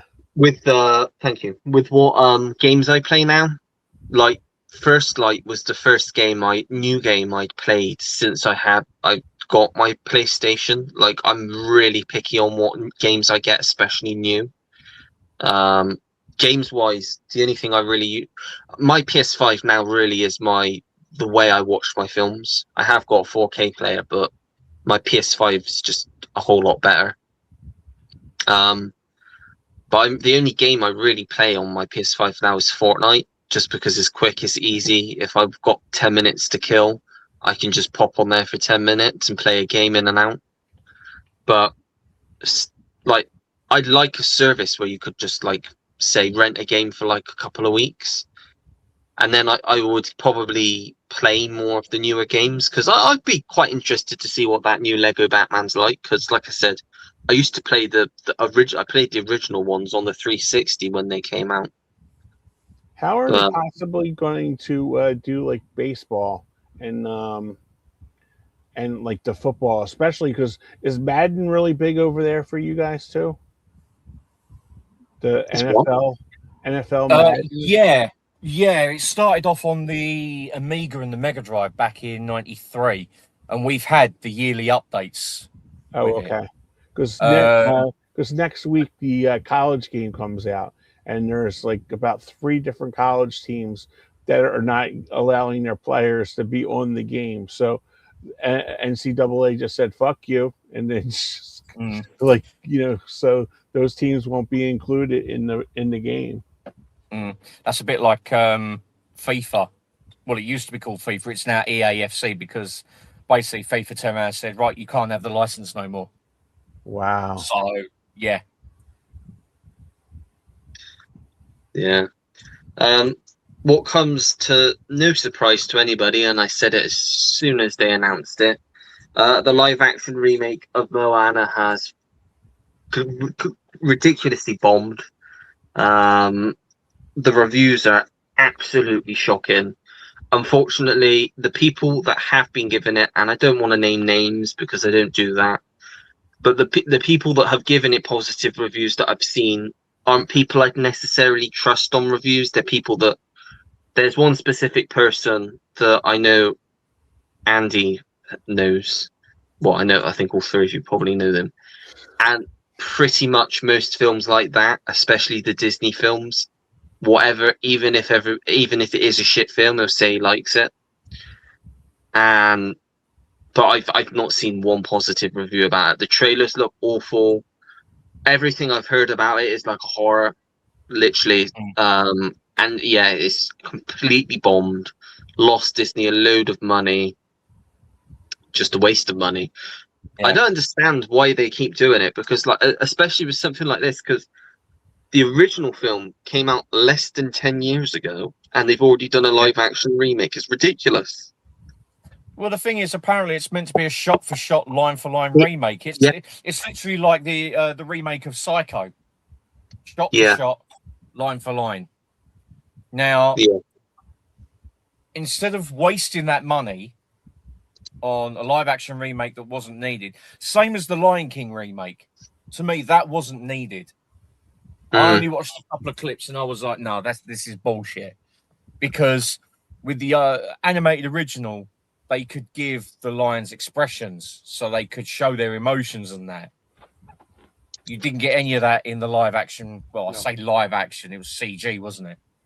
Yeah. You don't get none of that, so you don't feel kind of empathy with certain characters and stuff like that. It wasn't needed. And it's the same with that. They could have spent that money doing an original animated movie, because apparently they're meant to be going back to hand-drawn animation, which is great. Yeah. When it's going to happen, I don't know, but they could have put that money into a hand-drawn animation movie, and I bet people would have fucking lapped it up. Yeah. See, I just agree with you. I don't think, especially the kids today now, have that attention span, Mike, for hand-drawn animation. You know, I think everybody wants a computer. You know, everybody wants to see like Toy Story or a Pixar movie rather than a hand-drawn. You know, because I remember when my nieces were little, they hated like Snow White and the Seven Dwarfs. You know, but you put Toy Story on, they're lapping that up. I think it's for people like our generation that grew up with that stuff, like Fox and the Hound and Lady and the Tramp and stuff like that. They appreciate that, but I don't think, you know, and plus with the stories too. You know, it's just like those stories meant a lot back then. Today, it's like, you know, oh, well, Andy's toys are missing. Let's go on another adventure. Yeah. You know? Yeah. No, I totally get that. I really do. I mean, I must admit though, there are some kids out there who, when they're shown a hand-drawn animation, let's just say, I don't know, let's say the original Robin Hood, Disney Robin Hood. If you show them that, well, some kids anyway, I suppose ones who are brought up on stuff like that, they'll watch it and they'll enjoy it. So if there was to be a hand animated movie come out, they would probably enjoy it because they were brought up on stuff like that. So I suppose it's the kids who have never been. So I don't want to say properly shown it, because they, as you said, they might have been, and they probably wouldn't have appreciated it. But then, as I say, there are some that would. Yeah. So it swings and roundabouts. So I suppose, I suppose in some cases it's a catch-22 situation. But I just think that this is a live-action remake that shouldn't have been done. It wasn't needed whatsoever. 100%. I've got no intention of going to watch it or watching it when it comes to that. The thing is, that's now 2 for 2 for Disney, with one having a flop and two having a film that I've got no interest in this year, with The Mandalorian and Grogu as well, because I've got no fucking interest in watching that either, and that absolutely bombed as well. When a indie horror film does better than a Disney Star Wars film, you know you're in trouble. The thing is, there's multiple ways now of showing and telling a story in a movie. There's live action, there's animation, CGI, all these different ways you can watch a movie. And as long as the story's good, I don't really fucking care how it's presented. As long as it's a good movie at the end of the day, that should be the makers of the movie's goal, is to make a good movie. What is now become with Disney is they've now taken the good movie and gone, let's tell it in the different formats: live action, animation, CGI. Let's do that. So that has now become the priority. Rehashing the same movie, but in a different format. Yeah. Which is, it's garbage. There's just money making garbage, which is what they're doing. There's no. The Rock should be ashamed of himself for doing that. Moana. I mean, I'm not. Maybe it would be. Maybe it's good. I've not seen it, and I haven't. I personally haven't heard any reviews about it. But maybe it will be all right. I don't know. But given the track record of Disney, I can probably guess what my opinion is going to be about it. Unnecessary. The unnecessary and the animated one's the far superior film. Yeah. That's probably what I'm going to come out and say. Because it's just Disney are relying on that now to I was going to say make money, but they're losing money, which is a good thing for their own stupidity. Yeah. Yeah. And yet they could have put that money back into physical media. Well, yeah, exactly. Yeah, actually, yeah. Would have been good. Instead of laying all those people off, they've decided to put a load of money into something that's not going to sell and lose money. Yeah, exactly. And you can bet they're sitting there going, well, why hasn't anyone been to go and watch it? Yeah. I don't know. Play the CG one and then play the live action one. Might find out why. Yeah. Yep. They just think about money. That's all that. All Disney's concerned about now is whatever's going to make them the most amount of money. They don't care about whether it's a quality film or not, which is a shame. Yeah. I'll commend them for putting that big set out they did. What was it, last year or the year before? Because that was last year, I think. That was like a decent. I've got that set and it's fucking beautiful. So I'll praise them for that. But they've just decided to go, we're not going to do it anymore. We're going to lay off everyone from the physical media department, which is totally fucking wrong, in my opinion. Yeah. And we'll invest the money into making flops. Stupid. Yeah. It's just it's a blueprint for bankruptcy. Yeah. I'm not going to say Disney are going to go bankrupt because, let's be honest, they probably are one of the richest companies in the world. You're right. Yeah. Yeah. Moving on to... go on. Sorry, go on. No, I was going to move on to the next one. Oh, okay. I can't remember what I was going to say anyway, so it doesn't matter. Moving on to another Disney. It came in and fucked off. So yeah. Moving on to another Disney topic, and as relevant as ever, Avengers: Doomsday, the what the hell is going on film. Let's have a recap and an update of where we're at. So we are pretty much less than 6 months until it's released now. We've had no proper trailer. Don't know anything about the plot of the film yet, or have a confirmed full cast, which in a way could be good, but with all the signs of what's been going on, that also points to a bad thing. Apparently now they're saying post-production they're really struggling putting the film together, basically. Apparently the Russos can't find the movie in the edit, is what they've said. They said when they were filming it, everything felt good, looked good, but now they just don't know how to edit the film together because it's just too big. Apparently there's a lot of friction between the both of them as well about what gets in and what doesn't. And they worked for a long time. They weren't sure whether it was going to hit its release date of December the 18th. But I mean, it doesn't take an idiot to to think why this has happened. They started shooting the film. They had no completed scripts.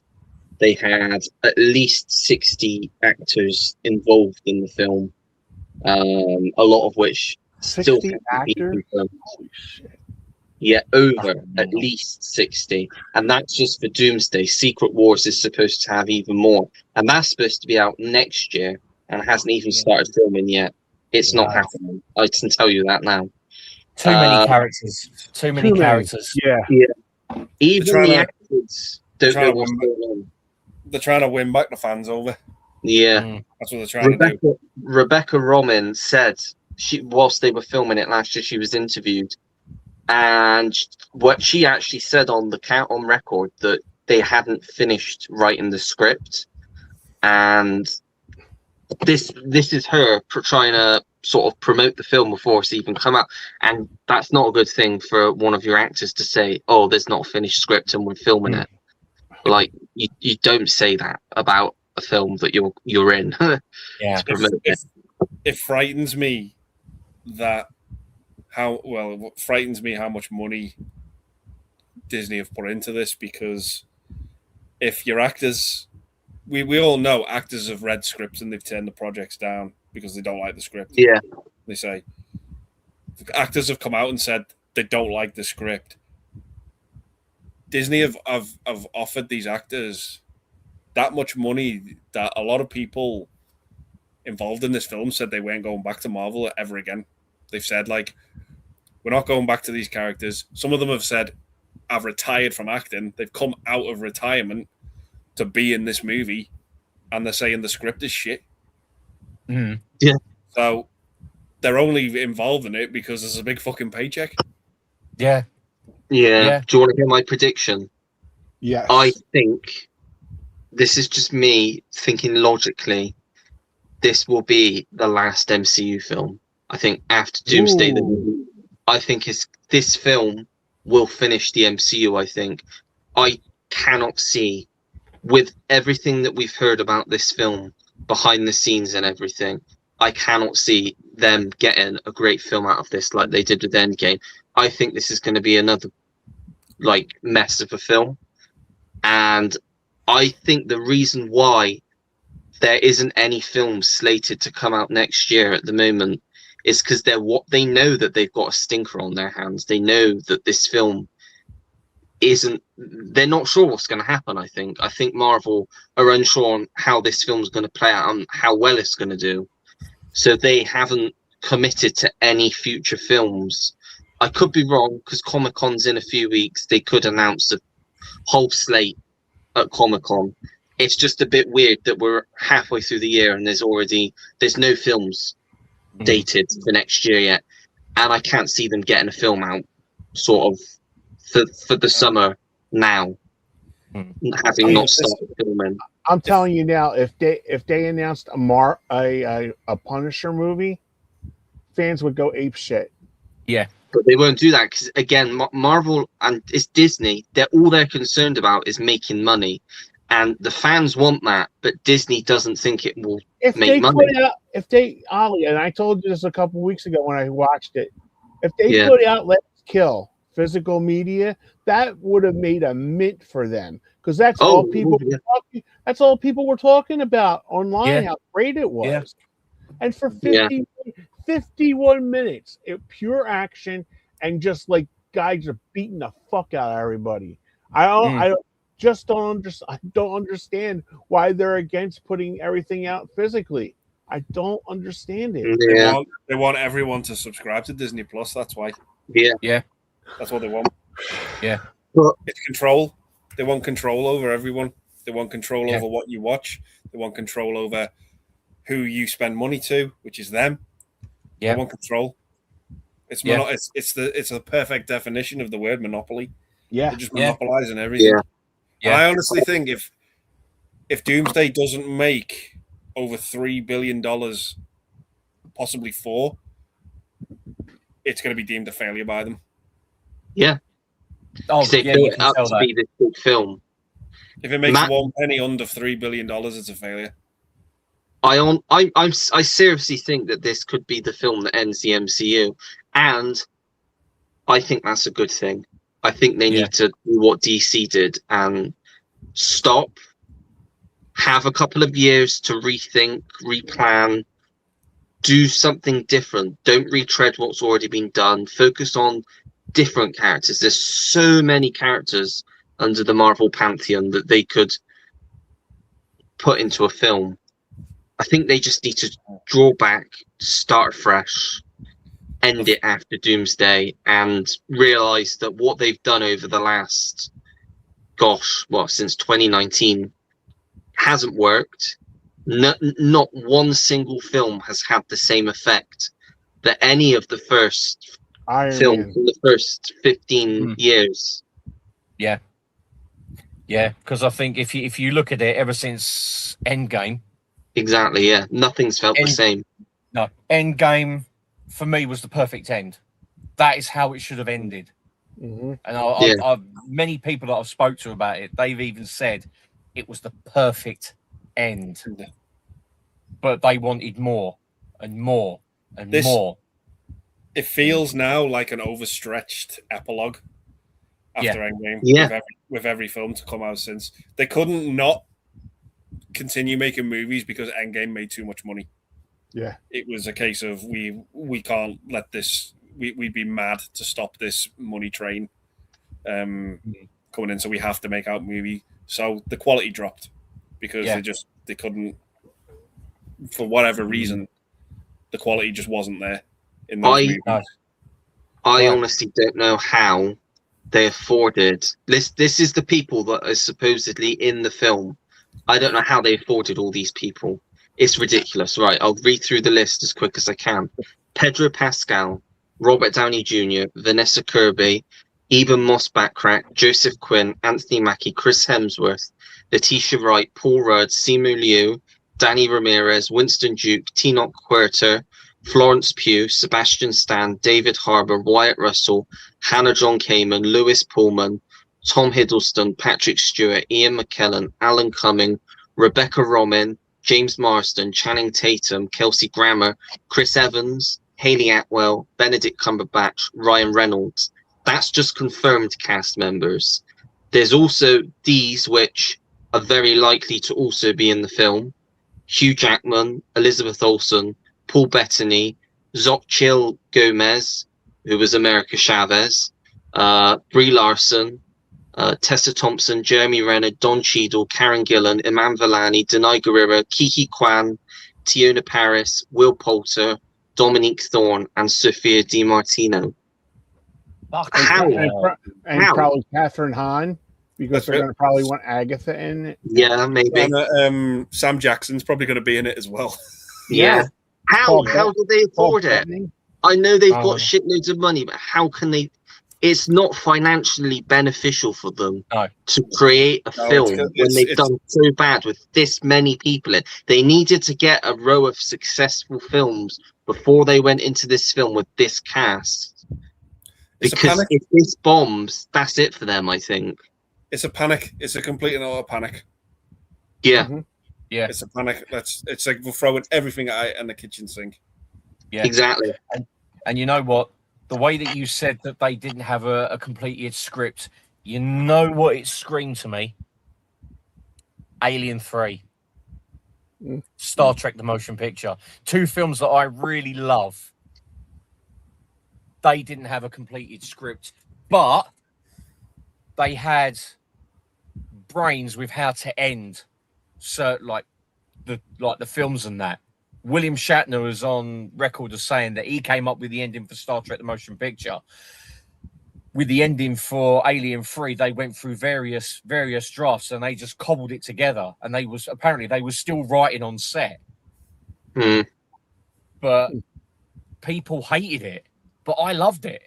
I love Alien 3. I love Star Trek 1 too. Yeah.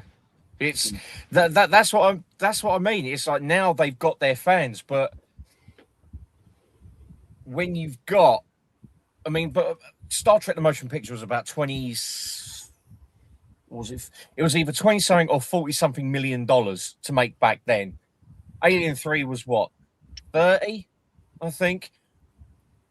But when you look at the budgets now, there's something seriously wrong. There really Yes. is something seriously wrong, especially when they haven't got a fucking completed script. I mean, what's the budget? 450? It's No, ridiculous. Let me have a look.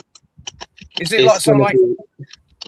be, It's got to be close to $1 billion, surely. If it isn't, I'll be surprised. the budget is between 300 and 400 million. Fuck here now. So that's just to film it. That's not the Yeah, salaries of filming. the actors or anything. yeah. So like Andy said, they have to make about $3 billion in order to just to make For it to any be kind of considered money. success. Yeah. It's $1 billion. It's $1 billion. They paid Um, They paid 80 million to Robert Downey Jr. to be in Endgame alone. God knows what they gave him to come back. And how about the points for the other guys too? Yeah, the cast are getting combined $250 million, which you could make 2 films with. Plus, you're not talking about advertising too. That's what I was going to say. That's what I was going to say. Yeah, you know, and plus, say like fucking McDonald's has like a Avengers meal or something like that. So they're paying for that too. Literally means they have to make over $1 billion just to break even. Yeah. I reckon with the advertising, if you've got, as you said, Kenny, quite rightly, McDonald's, if they do an Avengers meal, or they could do it with Burger King, like what they did with the one of the Mandalorian fast food guys. Yeah. That's got to be, let's just say, ballpark figure, 100 million. So that's 400 million right there, including that. Then you've got TV advertising, you've got cinema advertising, you've got newspaper advertising, internet advertising, billboards. I could probably see that go up to easily 600. I think Andy's right on the ball. About $3 billion they're going to have to get. It has to make more than the last Avengers movie. Yeah. It's got to become the highest grossing film of all time to be able to. Yeah. I can't see it happening. I really can't see it happening. I still think, and I've said this for God knows how long, and I know I said it earlier on, but Endgame should have been the last Marvel film for at least 10 years. Leave it for 10 years, come back with something fresh. Even if they come back with another Avengers movie where they've all gone their separate ways and then they get brought back. Yeah. They could have done something like that. I just don't understand what this film's going to... What is this film going to... I don't even think when they release the trailer, which they will do at Comic-Con, no doubt, I still don't think we're going to have a clue what the film's about. No. Because it just sounds like it's so messy. Yeah. But on a lighter news, a milestone has been reached this week because Michael has hit $1 billion, thus becoming the first biopic ever to reach that milestone. I made $1 billion. Fantastic! Great. Where did you get it? In the post. So that's a good thing on the plus news. They paid Mike to finish the script for Doomsday, and they all died. The end. It's literally like that episode of The Simpsons with Poochie, and they went back to their own planet. Never to be seen again. Next up, we'll do the Digger trailer. So the first trailer for Digger came out today, which is the new Tom Cruise starring vehicle, and is very different for Tom Cruise. And you can tell from the trailer, he is very much channeling his inner Les Grossman. And the trailer is hysterical. John Goodman, oh my God, he's playing the president. He's fucking John Goodman, just from the trailer, is just hilarious. I mean, Kenny, what did you think? I thought it looked. I think the dick jokes was hilarious. Oscars 100%. I think you're going to both get Oscar nominations for this role. I agree. It is the whole bit at the start when he's on FaceTime with the bloke. Yeah. And he says that the polar ice cap, something like they're like this 5 foot. The polar ice caps are melting, and it's like my fucking table's 5 foot. He said, a quarter of my dick's 5 foot, or something like that. And he's like in heavy prosthetics, pot belly, aged makeup, so he looks like an old man. And it looks like a lot of fun. John Goodman's just playing this. Really, he just keeps falling asleep. There's a bit where they're obviously going to bomb the polar ice caps, and they're in this like big military plane with bombs attached to them. And John Goodman's supposed to be releasing the bomb as the president, and he's just fallen asleep. And then it just cuts to him just waking up, and he's like, "Fuck yeah!" Yeah, that's right. I really do need to see that trailer then. If it's the guy that did Birdman as well, and it looks the way it's shot looks a lot like Birdman, but okay. It looks really good. You give your thoughts, Kenny. Go on. I'm with Ollie. I thought it was a pisser. I was having a good time. I actually watched it twice because there was a couple inside jokes there that you had to catch too. Yeah. And also when I was watching it, they also said there's a bunch of Easter eggs in around his office.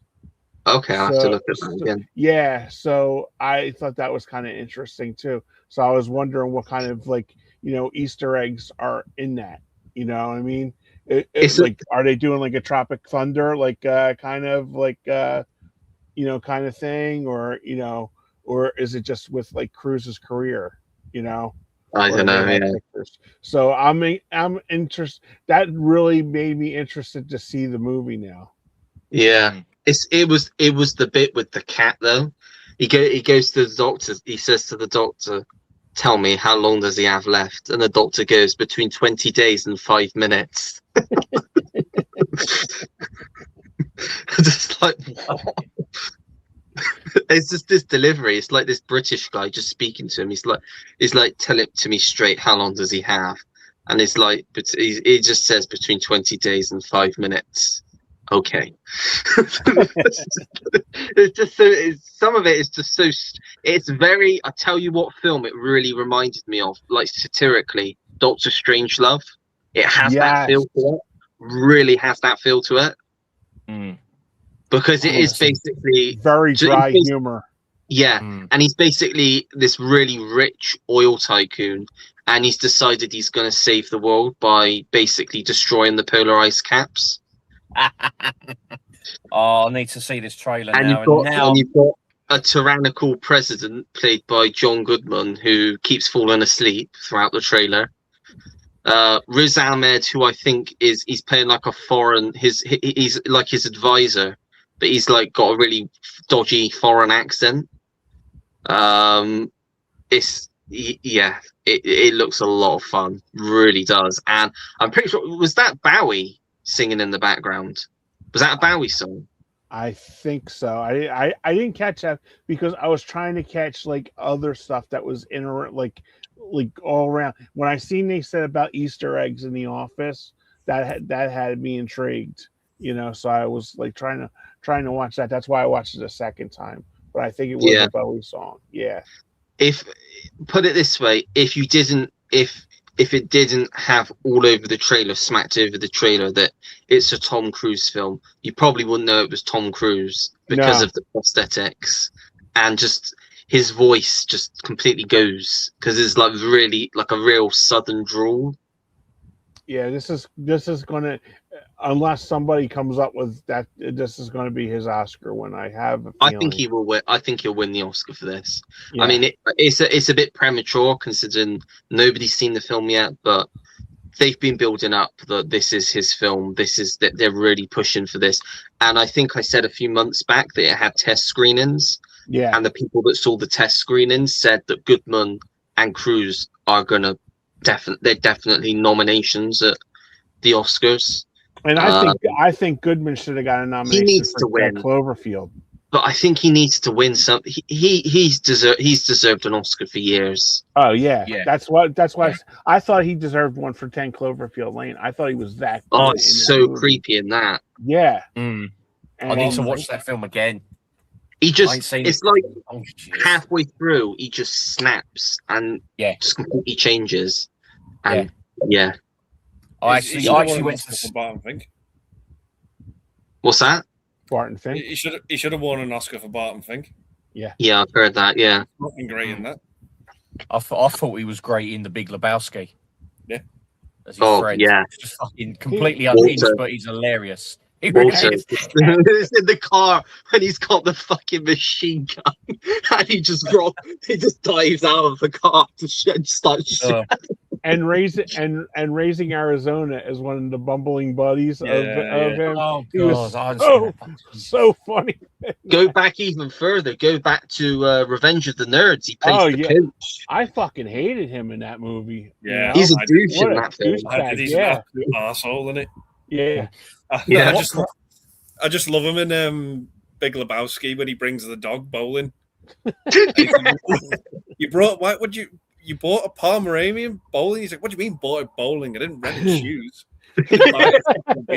He's not taking your fucking turn. What cracks me up? What cracks me up is where they've got the coffee container full of ashes. They're at the cliff top. Oh yeah. They open it up, as they go through, it goes all over it. No, it's the whole bit at the end in the parking lot with are they like, I think they're German, aren't they? The Peter Stormare's character. Yeah. That whole dialogue exchange and the fight. It's just so fucking stupid. And to think everything that happens in that movie is about his rug being pissed on. It's just fucking stupid. Yeah. And it's just the fact that Dolly's in the background and he's just dying of a heart attack. Yeah. That rug, it really brought the room together, man. Yeah. Well, I am the dude. You know, he's dudeness, he's dudeship. I'm the dude. Oh, I need to pick that film up again. I stupidly got rid of my 4K. I need to pick 4K up looks and watch great. it. The 4K is really good. I've got the 4K. It is. It is. Smokey, this is bowling. This is not Nam. There are rules. You know. Well, that's just your opinion, man. Yeah. Am I the only one who gives a shit about the rules? Fucking mark it 0. Yeah. Oh yeah, and he gets his handgun out. Yeah. You mark that frame 8, you're entering a world of pain. Yeah.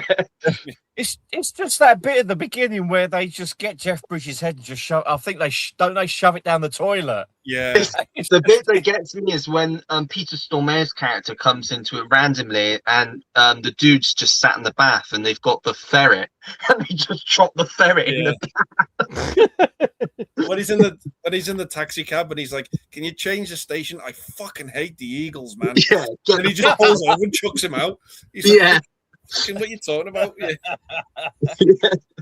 I fucking love that film. I really need to get that 4K. You see what happens when you fuck a stranger in the ass? Oh god. That's my car. It's the neighbour's car. He's been trashing it. And again, Donnie's just stood on the grass, just watching. Oh god, he gets it rough in that film. That guy. Every time Donnie opens his mouth, John Goodman's like, "Shut the fuck up, Donnie." Yeah. Donnie, you're out of your element. Shut the fuck up. Yeah. Oh god. The last one we'll talk about before I think we'll move on to, we'll go through any more comments, then we're going to do physical media recommendations, and then I think we will call it a night there. We won't push it. But the last one, which I think Pete mentioned earlier in the comments, but I didn't bring the comment up, it's been announced today that a Nightmare on Elm Street reboot is officially going forward at Paramount, with Freddy Krueger returning. Now, there's no word on, I'm guessing Robert Englund will not come back as Freddy now. I think he's done with Freddy. So there's no word on who is going to be in the film, who is even behind writing the film, directing the film. absolutely nothing. All that's known is that Paramount has got the US rights to produce and to distribute the next Nightmare on Elm Street film when it comes around. Now, the last one was 16 years ago and was met with mixed responses. But I personally have only ever seen the original film twice. I've got the box set. Last year, I had intended to go through them all in October, and I only rewatched the first one again. I really like the first one. I mean, it's Johnny Depp's first thing, and it's just like, it's a very good 80s slasher film. And I've heard some of the sequels are really good as well. I think the third one's supposed, three's supposed to be really good. But number two is that the first time I watched it on 4K, it went up in my estimations. It's actually a really, really good sequel. A lot of people have enjoyed 2 a hell of a lot more now. Like, they've gone back and looked at it and gone, it's actually a fucking not a bad film. So I do agree. 1 and 3 for me are the strongest. Yeah, easily. Where's the bourbon, bitch? Still makes me laugh. But what do you guys think? Do you think that we will actually get another one, or do you think this is another thing where they're just putting it in the news, get people talking about it, see what happens? And because I'm sure a few years ago they said they were doing it, and I'm sure they said something about Friday the 13th, and nothing ever came to fruition on either of that. It depends on what they're doing. If they're doing a Freddy origin story, I do not think it's going to work. I think if they continue it, like Cy just wrote in the comments, I heard Kevin Bacon was attached to a Freddy because him and Robert Englund are friends in real life. And Robert Englund said that my friend Kevin would make a good Freddy Krueger because they're both about the same size if you think about it.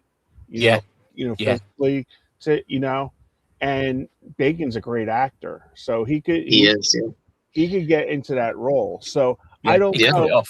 Like, I put it on our talking movies thing, and like everybody's like, "Oh, it's gonna be woke shit," like that. I'm like, hey, I'm just putting a fucking report out there. Is that him? How'd you guess? So it was just like, hey, I'm just dropping it there because I know all of those guys are like horror guys. You know what I mean?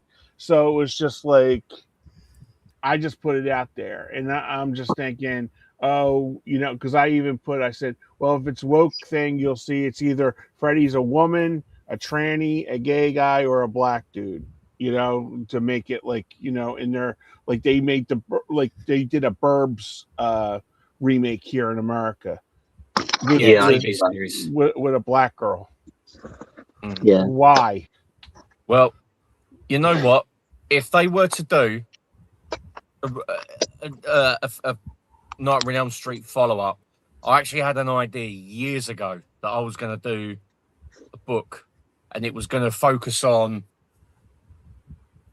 like a couple of kids from Elm Street in the 80s. They moved away. Freddy's got hardly any power, but he's still trying to get into their dreams, and he's trying to basically make him remember him so he can get his power. That's the only way I could think of it possibly working. And then they go back and then they try and draw Freddy out. That's probably the only way I could see it working. As you said, Kenny, an origin story, it wouldn't work. Yeah, it with wouldn't something work. like that. No, with something like that, it needs to be drip fed. It doesn't need to be just pushed to the front. You need to have, like in the original, little snippets here and there so you can build up the picture in your mind. That's what makes it scary. Mm-hmm. When you're only fed little bits and pieces, your mind fills in the blanks. That is what scares you. When you've shown it, I mean, like with Prometheus and even Alien Covenant. I'll be back in a second. When you're shown the alien's origin, it becomes less scary. In the original Alien, you've no idea where it came from. Nothing whatsoever. You don't know how it got to LV-426 or anything. Your mind fills in the blanks. That's what made it scary. So if they do another Nightmare on Elm Street, as I say, I'm exactly the same as you, Kenny. It shouldn't be an origin. It should Yeah. be a follow up, and it should be a definitive final movie. Mm-hmm. Yeah. You know, Yeah. just to round it off. What do you think, Andy?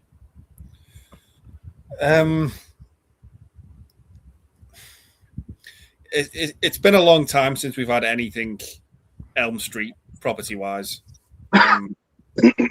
So I don't know. I just love that original run of movies so much. Despite, some are better than others, obviously. But I think out of the three big horror series, I call them the big three: Halloween, Friday the 13th, Nightmare on Elm Street. For me, they're the big three. Yeah. Out of those three, probably with the exception of Kane Hodder, I think the strongest tie is Robert Englund to Freddy Krueger. That character, that actor to that character. That for me is the strongest tie. Mm. And I think despite the flaws of the remake, people still couldn't detach Robert Englund from that role with the remake. Because it was just even I remember at the time when that remake came out, people were like, "Oh, it's not Robert Englund. Don't want to see it." Because he's that woven and sewn into that character. I don't want to see anyone else play Freddy Krueger, if I'm honest. I just don't, because that movie came out in 2010. The first one came out in 1984, so that's what, 26 years of Robert Englund as Krueger. Yeah. I don't want to see anyone else in that role, so I'm happy for it to be done and dusted. I just want to look at that steelbook set on my shelf and just be like, I fancy taking a trip to Elm Street and I don't have to worry about anything else to do with Elm Street. And just watch those movies and have fun with them.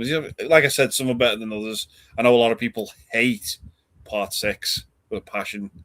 They just think it's one of the worst movies ever made. I don't mind it. I can watch it. Yeah, I don't mind it either. I don't think it's that bad. Right. I think I'd rather watch it over Part 5. Yeah. But I don't know. I just want to watch those movies. I'm not really interested in anything else that's going to come after them. Yeah. When I think of Elm Street, I just want a good time watching a good horror series like Nightmare on Elm Street and just have fun with those movies and be creeped out by the first two, because I think the first two have got some really good scares in them. Yeah. 3 goes. I know 3 goes for a bit more of the comedy, but 3 has got some fucking great characters in it. Yeah, it was just some good kills. Great. Yeah, it's a great direction it went to. I think 3 with introducing those troubled teen characters, and they were troubled. Drug addiction, someone who can't sleep. They've got some really dark past backstories to them. Yeah. And I love that movie. I think it's great. Yeah. But nothing's gonna hit the heights of the original or Part 3 for me. No. Yeah. I have to agree with that. I have to agree with that, definitely. Slipknot's here. Hello, Slipknot. Hey, Slipknot. Hey, buddy. Sai says, why aren't Disney being investigated by the FBI for money laundering? That's a very good question. Because they're Disney. Yeah, exactly. They're Disney. Yeah. Probably got their hands in so many pies, but that's for another day. Yeah, that would take us a long time to go through. Yeah. What Disney should have done was finish the Avengers saga with Endgame, then take a 2-year break and begin with the X-Men saga, a complete clean slate. Well, they did sort of take a 2-year break, but that wasn't down to them. That was down to COVID. Because it was 2 years before Black Widow came out. I think over 2 years. I think the thing is as well, sorry, just getting back to the whole script being unfinished. I think we can all agree as well. We've seen fan-made movies and AI clips probably better than most of the stuff Disney have put out themselves. Yeah, and these are people doing these with not even close to a fraction of the money Disney have got. And some of these fan-made movies, some of these AI clips, some of them are really fucking good. Yeah. And they're the done fans with have love. better ideas. Better ideas. Yeah. And they're better than the actual finished movies we're getting in some cases. Yeah. Yeah. They're done with passion for the characters, for the stories. Yeah. For everything. I really feel that they, if they want to go back and make like these like comic, they really have to like hire like comic book writers, that know the origins of the story and stuff like that, and it's like, it's unbelievable. There's many years ago now, there was that fan-made Darth Maul movie that came out. That's been the best Star Wars thing since Revenge of the Sith, in my opinion. It's been better than anything Disney have ever done. What about Rogue Do you One? remember? I think it's better than Rogue One. It's only a short movie. It's only a short movie. I think it maybe about, I don't know, 10, 12 minutes. But it's just Darth Maul fighting all these Jedi on his own in this forest, and it's fucking tense as fuck. And it's a fan-made movie, and it looks like a short film Disney have made themselves. It looks that good. Wow. But it's a fan-made movie at the end of the day. That's why I can't go out or make any money, because it's not officially licensed. It's not a licensed thing, but no, it's been better than anything Disney have done with what they've, since they got their hands on Star Wars. It's a cracking short film. It's fucking amazing when you watch it. The effects in it. Darth Maul looks like Darth Maul. Like it just looks incredible. That movie. And I'm seeing that AI short footage of how the MCU should correct the Kang dynasty, where Doctor Doom comes in and pretty much just snaps his fingers and all the Kangs just disappear. It looks fucking amazing. It's probably what Disney should do, because obviously they were going to do the whole Kang dynasty thing, and that didn't work out. Jonathan Majors and all that, and the way to correct that AI short film looks absolutely amazing. I've not seen that. It's better than what we're actually getting. I don't doubt it. I really don't. Yeah. It's frightening, because this is probably the way it's going to go with AI. I mean, that's a whole nother kettle of fish. You know, of problems right there. But Sai says it's Talking Heads burning down the house in Diego. There we go. Okay. Producers are keen on Jim Carrey as Freddy Krueger. Nah. He's too comedic. Yeah, Stacey would probably audition for the Woke Nose. Whoops. One Nightmare on Elm Street. Yeah. Right, we'll move on to our last segment of the evening now, which is our physical media recommendations of the week. I'm just showing off stuff that I've had delivered today because I couldn't be bothered to go through and pick 3 titles that I haven't already picked before. Kenny, do you want to go first this week? Sure. And I got a question for you, Ollie. Yeah. How is your sickness doing? How is your whatnot addiction? Are you doing okay? Yeah, you'll see in a minute. Some of it. I've recorded. So obviously I've put one video up. I've recorded another one at the start of last week or the middle of last week, and there was about 30 titles in that video. Then on Saturday I did a video which probably had double the amount of that, so about 60 titles. I love you, kid. Look at that. And I've had more come today, and I've got another big box because I spent 40 quid last night on more DVDs. And there's another show on tomorrow, and I've already got stuff set aside for me. So yeah, doing good.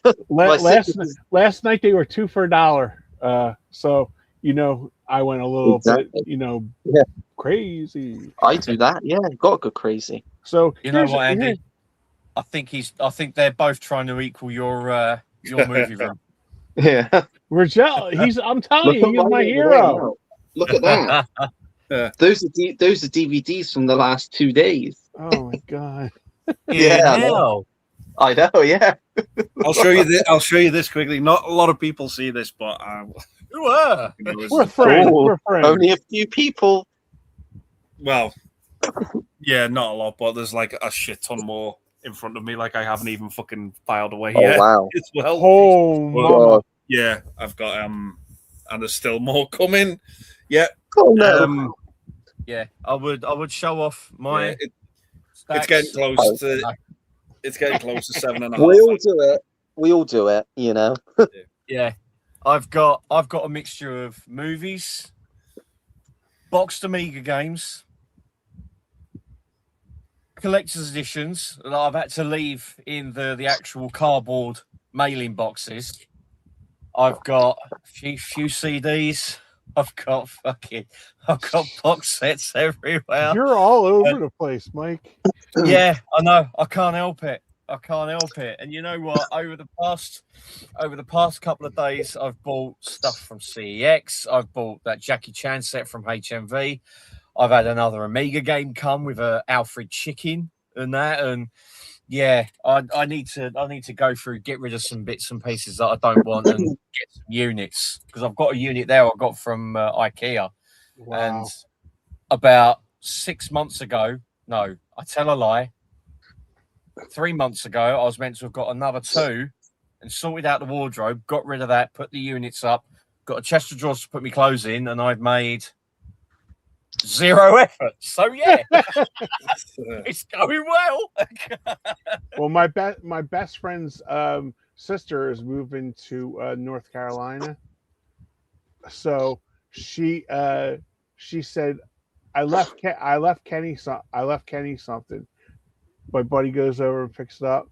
There are 3 huge totes just full of DVDs. He goes, Kenny can have them. So it's like last night he called. I was like leaving him a message, and he goes, look at this, Ollie. The totes are like fucking huge. I mean, they're like huge. And he goes, all 3 of them are for you. And I'm like, oh, I can't wait. It's like Christmas time, you know? Yeah. So, if you get a copy of Only the Lonely in there, right, I bet. I know. After all the crying and like, you know, like, but it's just like, I'm like, because he goes, there's I know there's one in there that I really want. And I was like, well, what's that? I said, because you can have, I told him, I said, have whatever you want. He said Spice World's in there from the Spice Girls, because his sister was a big Spice Girls fan. I said, well, you know what? If it's in there, you can have it. And he goes, that goes for a lot of money now. And I said, yeah, I know. And he goes, well, if it's in there, can I have it? I said, it's your sister. Your sister's giving me it. You should just go through them first. He goes, I don't have the time to go through it. So when he comes down, he's in Jersey, so I'm in Philly. So next time he comes down, he's going to bring he goes, I got so much shit for you that my sister left for you as a going away gift. So does he have more than one sister, Kenny? Yeah, the sister that's moving is a twin. So there you go. You might get double then at some point. No, her husband, but they don't collect movies and stuff. He collects Kiss memorabilia. Okay. So his whole basement, he has a bar, and then it's just filled with Kiss stuff. I mean, I was like, we went over there for New Year's Eve. He's got like full grown, like he's got the Kiss 76, you know, when they're in bicentennial garb. He's got that like as a mural, like on his wall, and like he's got like all the Kiss stuff. Go ahead, Mike. What? Has he got Kiss Pinball on the PS1? And I think it was Psycho Circus: The Nightmare Child on the PC and Dreamcast. He's got them. Yeah, and he's got the pinball. He's got the pinball table as well. No, he doesn't have the pinball table, because the pinball table is insane money for the Midway pinball. Because that's his ultimate get, and he is going to be buried in a Kiss coffin. Nice. Yeah, I could understand that. His favorite is Gene. So everything he's got, like when you go to the bar, they got like shot glasses with Kiss and Kiss glasses, and it's friggin' insane. That's mental. Yeah. Yeah. Anything Kiss, when they go to like yard sales and stuff like that, they just pick up anything Kiss. You know, Kiss dolls. He's got like 2 sets, one in the box and one like standing, like on a shelf behind the bar. There was a set where it was done like a kind of a stage. Yeah, that's correctly. the McFarlane. The McFarlanes. Yeah. My mate had it years ago, and he used to set it all up. But I think he said that the microphone stand broke or something. Oh, okay. I'm not sure about that, but he's got the McFarlanes in because I gave him, he was missing Ace, and I gave him when I left to come here. I had so much shit. I had the Ace because Ace was my favorite guy. So I gave him my Ace, and he was like very appreciative because he couldn't find that anywhere. So cool. Cool. Yeah, so. Penny, Yes, what is sir. your 3? Okay, I'm sorry. That's all. First one. These are all Whatnot. 50 Cent grabs. Yeah. The Graduate. Do. So I know this would make Jody happy, and I'm always making Jody happy. God.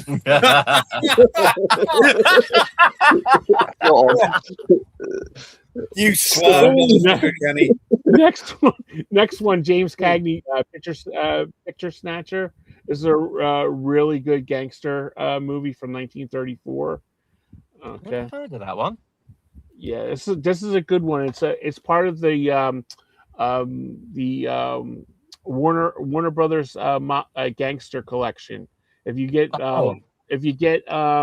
volume 3, Mike, it's part with Angels with Dirty Faces, and there's a couple of Petrified Forests in that, and what's the other one? There's another one that's part of that set. There's a 4-box set on there. Okay.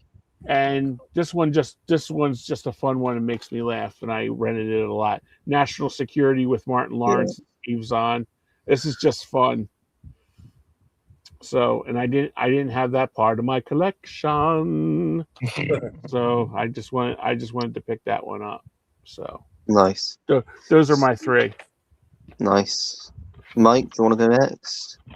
Yep, why not? I don't have them all to hand because I've got some of them downstairs. I did pick up The Sadness because of Nigel suggesting, like, because he picked up, and I thought, you know what, I wanted to pick it up, so I've got it. It's downstairs. And the funny thing is, he was moaning that he didn't get the Sadness postcard. He got hard boiled. Yeah, I saw that. I opened up my copy. I got a postcard of The Sadness. Are you going to trade with him? No. No, I said to him, if you want it, you can have it. I said, even though I'm collecting them, like I'm putting the actual cards in the actual cases. I said, if you want it, you can have it. He said, no, don't be silly. So I said, if next time I get any Arrow films, if I get one, it's his. So yeah, so I've got That's cool. I've got The Sadness. I've got the Jackie Chan set. I did pick up a couple of Xbox 360 games and that, but I've also got this, which I still haven't watched yet, and it was on your video, Andy, with Nige. Oh yeah, yeah. I made sure to pick this up. Yeah, it's I've actually only just taken it out of the cellophane. 3-disc set. I can't wait to see it. I really, really can't. Especially as I love Sam Raimi. Yeah. You know. So, yeah, so Sadness, Jackie Chan's breakout hits, and Drag Me to Hell. Nice. It was Nigel's reaction when he opened the case, and to first, because you couldn't see what it was, and he was just like, he's like, oh yeah, got this, and then he turns around, he's like, it's fucking hard boiled. Yeah. Yeah. As soon as I see I had that card, I took a photo and I sent it to him. Oh god. Let me guess. I don't know what he called me when he saw that photo. He probably thought, you fucking asshole. Yeah. probably. There was No, it'd be you fucking cunt. Oh, okay. Yeah. It probably would have been. Yeah. It probably would have been. I love was- him. Tell him I said hi. There was a Nigel. video Okay. that I was watching of Nigel's, and I think he messaged me at the time, and I paused the video. He's gonna fucking kill me for this.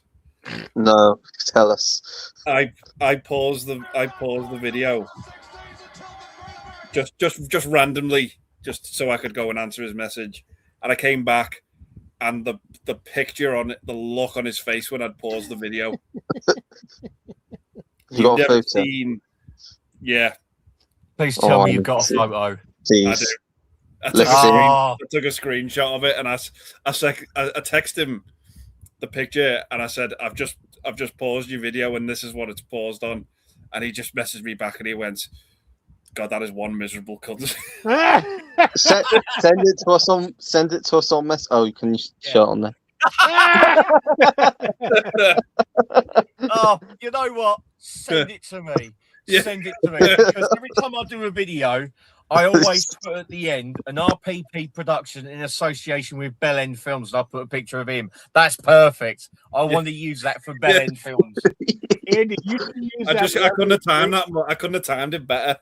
You should get that as like his picture like on your phone. So when he's calling you, that picture pops up when the phone rings. No, say it is change Stifler and put that on Oh, instead. that would be great. It would be great if you did that and he goes meow, or instead, like the lion roars, but instead he goes, "You fucking cunt, you fucking cunt." It couldn't have timed it better. I just thought he's definitely got the hard boiled card there. Yeah. That's too funny. Too funny. Oh, yeah, you're going to have to send that to me. I've got to use it. It was just by accident. I just went pause. Came back and I went, I've got to get a screenshot of that. I have to. That is too good. It's too That's perfect. so great. Andy, what have you got this week? Wow. Okay. Yeah. So the first one. This is a new movie. It came out last week. 4K. They Will Kill You.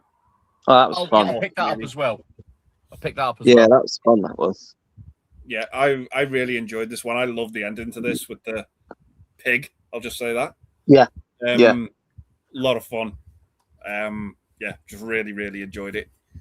And the next one, this is a bit of an older film, but this is an Umbrella release in one of their nice box sets. I really like this film. It's probably one of the best. Well, I don't want to say it's a thriller, but this movie was probably famous for its twist in the early 90s. And Umbrella put a Blu-ray set together for it. The Crying Game. Oh yeah, that twist. Yeah. I was like, fucking hell. Do a double bill of this and Sleepaway Camp. Follow it up with Ace Ventura. And Ace Ventura. Yeah. Yeah. It's almost like a horror film in a way, because you're just not expecting it to happen, and then when you do, you're so shocked. You're so shocked, yeah. Like, wow. Sadly, I knew what the twist was going into the movie. But I was shocked as to how they actually show you. Imagine, put yourself in Stephen Reyes' shoes. Yeah. Imagine if you were him and that happened to you. You'd be like, fuck me, I'm out of here. But I actually did a fucking TV show about that in the early noughties. Really? Yeah. There's something about Miriam. It was like a dating show. Oh, yeah. And they had this woman on this dating show, and I think there was about 6 or 8 guys, and she had to narrow each week. She would narrow it down to one guy she wanted to be a boyfriend, and then there was a twist about the woman. Same as this, same as Sleepaway Camp. Yeah, and apparently the guys sued the network because they thought. Oh, yeah. Yeah, I remember that. Yeah. Is that the girl from the Father Figure video, the George Michael video? She was in Stargate on the cover. Oh, is that Miranda Richardson on the cover? Yeah, She in Yeah. Sleep. She's in Sleepy Oh, Hollow. okay. Because I swear I've never seen that movie, but she looks like the girl from the Father Figure video, the George Michael video. You'd know her, Kenny. You would have definitely seen her in something Yeah. before. Oh, okay. She's in. I think she's in the fourth Harry Potter film as well. Yeah, okay. Sleepy Hollow. Sleepy Hollow. She's been in loads of stuff, hasn't she? Yeah. But this is a really nice set that they've done. Like, there's the new artwork that they've put on it. Oh, okay. But if you don't, Forrest Whitaker's in it as well. Yeah, right at the start, playing a British soldier. Yeah. Yeah. How's his English accent? Not good. Oh, okay. He spends most of the movie with a blindfold on as well. Yeah, But yeah, it is a really good film. it is. Yeah. The Crying Game. It's like, even when in Ace Ventura, when he finds out the twist in that movie, they play the song "The Crying Game." Yeah. Yeah. But yeah, Sets his clothes on fire and everything. Yeah. Yeah. Shower. yeah. He just like has the entire packet of chewing gum. Yeah. When I was a kid, I had fuck all clue what was going on in that scene. Like when he does. It's all one that. of those things that goes over your head, doesn't it? Yeah. And then when you see it years later, you're like, now I get it. Now I get it. Now I get Yeah. it. Yeah. He'd probably be cancelled now, even just for like burning his clothes and crying in the shower. Yeah. But yeah, and my third one. This was the movie that I was talking about before. That Ash from Popcorn and Horror sent me, and I went into this completely blind, didn't know anything about it. Watched it, absolutely loved it. It has its cringy moments, but my God, I thought this was a cracking little documentary. It's called A Complete History of My Sexual Failures. Oh, I remember Ash talking about that. Yeah. I thought this was really good. Sounds Really like it's good. made for me. Yeah, me too. So it follows a guy who he's just been dumped by his girlfriend in the film. So he just stops and goes, every relationship I've ever had, I've been dumped by my girlfriend. So what he does is he tries to get all his ex-girlfriends to, not together, but he wants to speak to them all and find out how their relationship ended and what went wrong and what he did wrong. Oh, that sounds interesting. And things like that. So he tries to get in touch with them. Some of them just outright say no. Like they're just like, do not contact me again. Do not try and speak to me.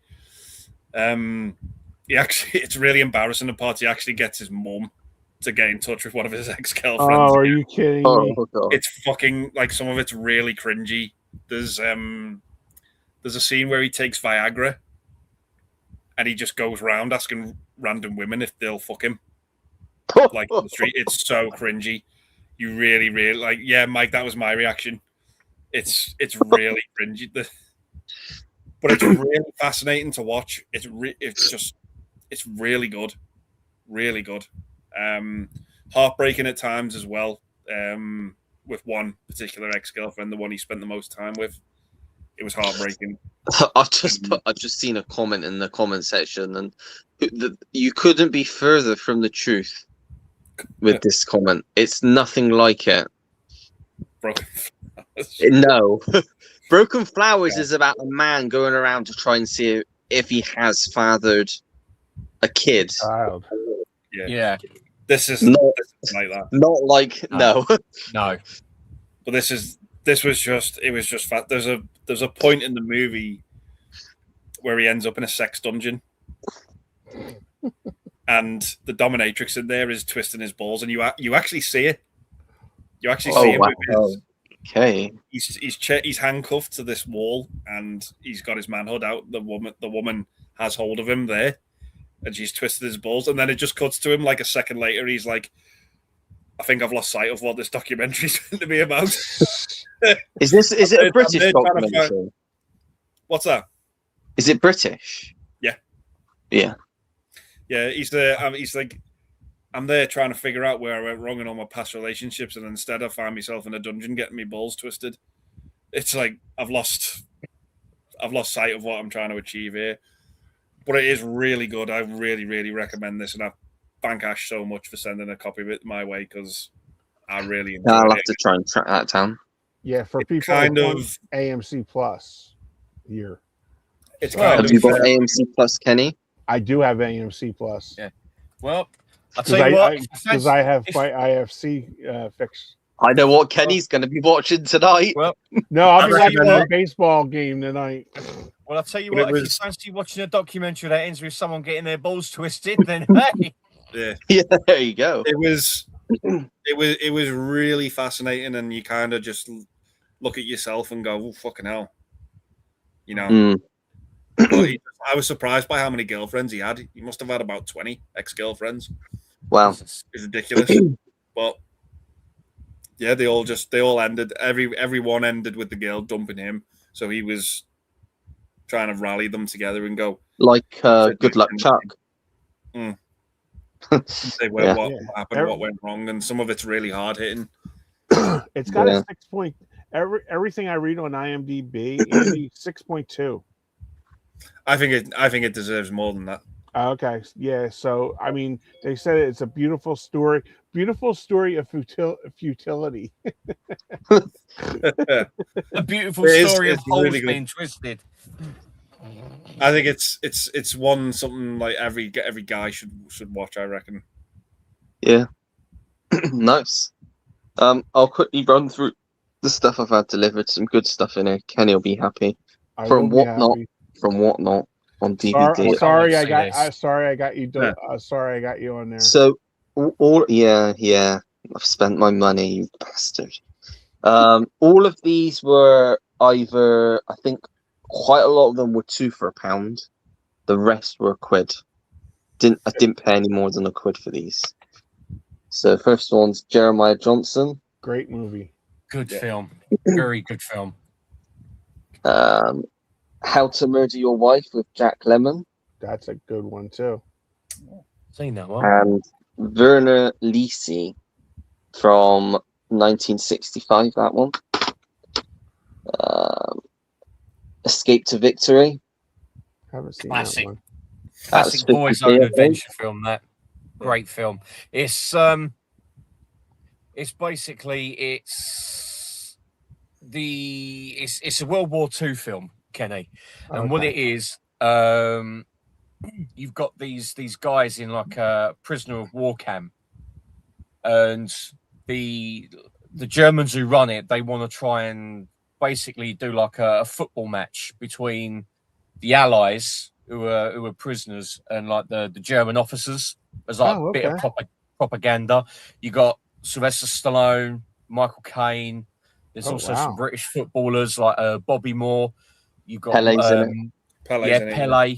Yeah, you got Mike England, Mike Summerby, like loads of like British and like international like footballing talent from like the 70s and like the very early 80s. It sounds like the Longest Yard with Burt Reynolds, where they have the prisoners go against the kind of the guards. It's kind of the same sort of thing. Yeah, I'll definitely have to check that one out. Yeah, it's a really, really good film. Yeah, really, really good film. I never heard of that, especially with Stallone. And Michael Caine. Yeah, and Michael Caine. Well, in the US, it's just called Victory. Oh, okay. It's called Escape to Victory over here. There was also a little known fact. Well, actually, I think people might know it, but Sylvester Stallone was trained by one-time England goalkeeper Gordon Banks. And Sylvester Stallone was like, "No, it's all right, I know what to do." And apparently, he got his arm broken by accident. And he basically turned around to him and said, "Right, you know what? I was wrong for pushing you to one side. I want you to teach me how to be a goalie." And he taught Sylvester Stallone how to dive, how to catch, how to kick footballs and stuff like that. He literally taught him how to play the game. Oh wow, that's interesting. Wow. Yeah. It's a really good film. It's on for near enough about 2 hours, but it's really John good. Huston got, as well. Sorry? John Huston. Yeah. Bill Conti done the music, and I think Max von Sydow's one of the German officers. It's called Victory. Okay. I'm putting it on my IMDb to add it to see if Yeah. it's Got Twin Town. I've heard of that, but never I've seen heard of that. Yeah, I got Babette's Feast. another one I've heard of. Yeah, I heard of it. And these Looks like a MGM. Oh, I was going to say, looks like a naughty film, bit like Bolero. No, it's a U. Oh, It's Bolero's a a good movie, isn't it, Mike? I've It's- never seen it. it's- All I've seen is clips on Electric All- Boogaloo. All I'll say, Kenny, is you'll want to watch this. It's all about French food. Oh, really? It's a film Oh. from 1987, Oh, and it's all Okay. about French food. And they live in Denmark, I think, and it's about these sisters. There's But it won Best Foreign Film at the Oscars the year Oh. it came out. that's how I've but- heard of it. But any of these MGM titles, I'm picking up now because they're generally good films. Another Yeah. classic next I've not seen, The Odd Couple. You've never That's seen that movie? Oh Of my course. God, Ollie, come on, I haven't Sorry. either. Mike, you haven't seen that? No, Seriously? I haven't either. I Oh, do remember the so TV good. show, but I've never seen the film. Oh, Never seen it. man. That is so great. Am I right, Andy? I haven't seen it in a long time, but yeah, it is a good movie. Yeah. Another one, a newer one. I don't know. Andy might have seen this. I got it because I like Mark Rylance. It's called Inland. No, I've heard of it, but not seen it. It's like a modern folk tale set in rural England with Mark Rylance. Hmm. Got me for £1, and it came out in 2022, so it's a new film on I've got some brand new. I got the other day. It's in the video I've already recorded. I got Nosferatu, the new one, brand new and sealed on DVD for £1. Wow. I got The Monkey on DVD for 50p.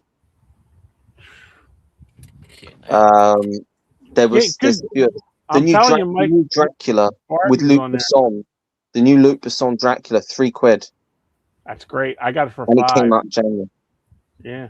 Not bad. Like, it's Whatnot is the way to go if you want some bargains and you're looking to get some lesser known films, maybe such as well, not lesser known, but this one's a bit of an older throwback. Another MGM, Avanti, That's a good one too. Is that Jack I- Lemmon again? I Jack don't have- Lemmon, yeah, and Juliette Mills. It's a Billy Wilder film. and she shows boobies in that too. Ooh, Juliette Mills. Infernal Affairs.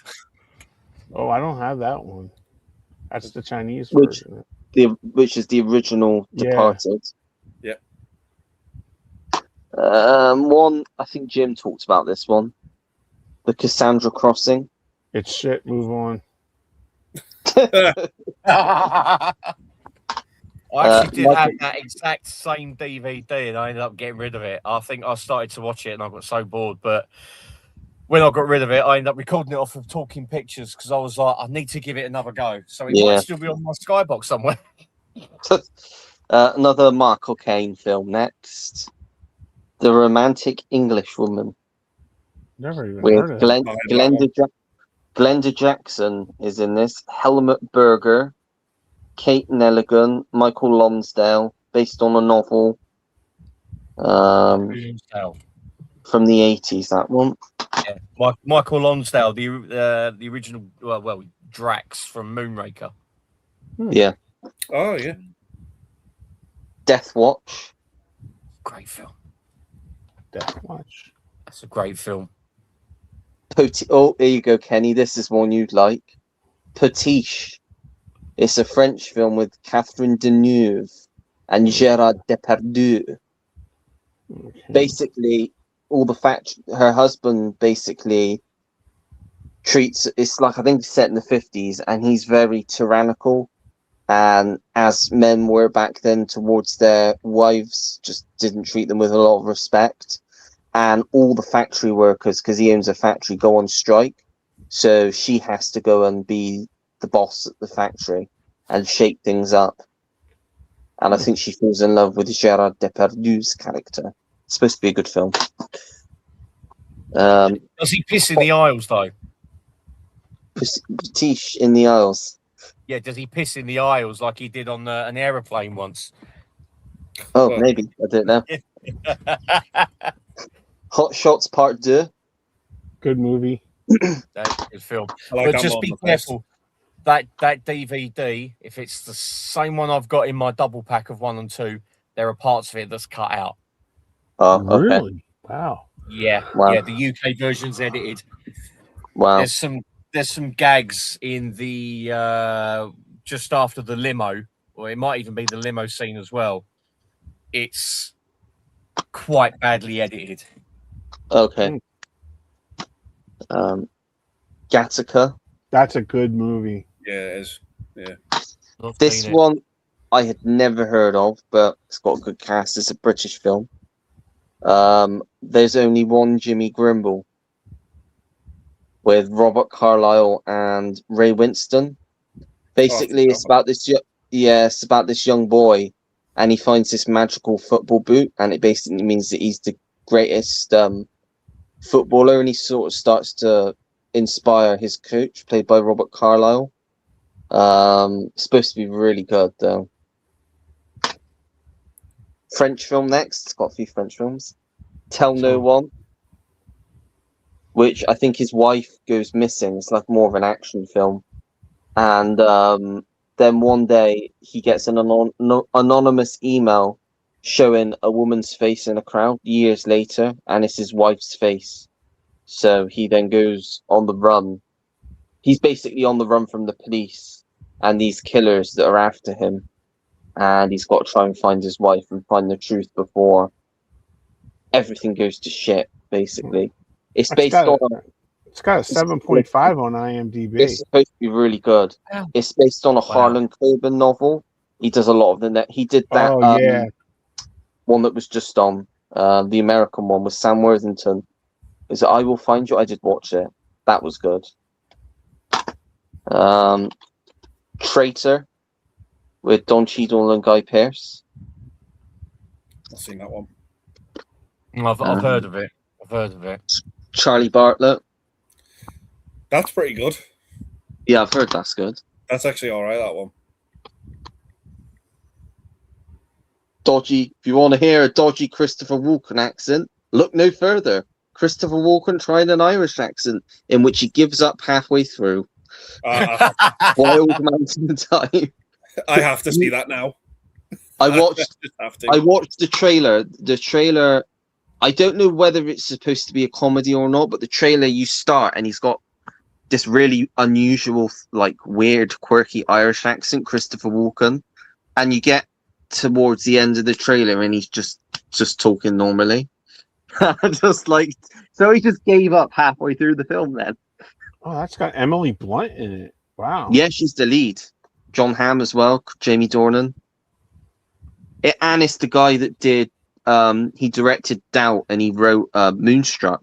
Yeah, John Patrick Shanley. Yeah. He was going to be like the next golden god, like in Hollywood. Yeah, after and he Moonstruck.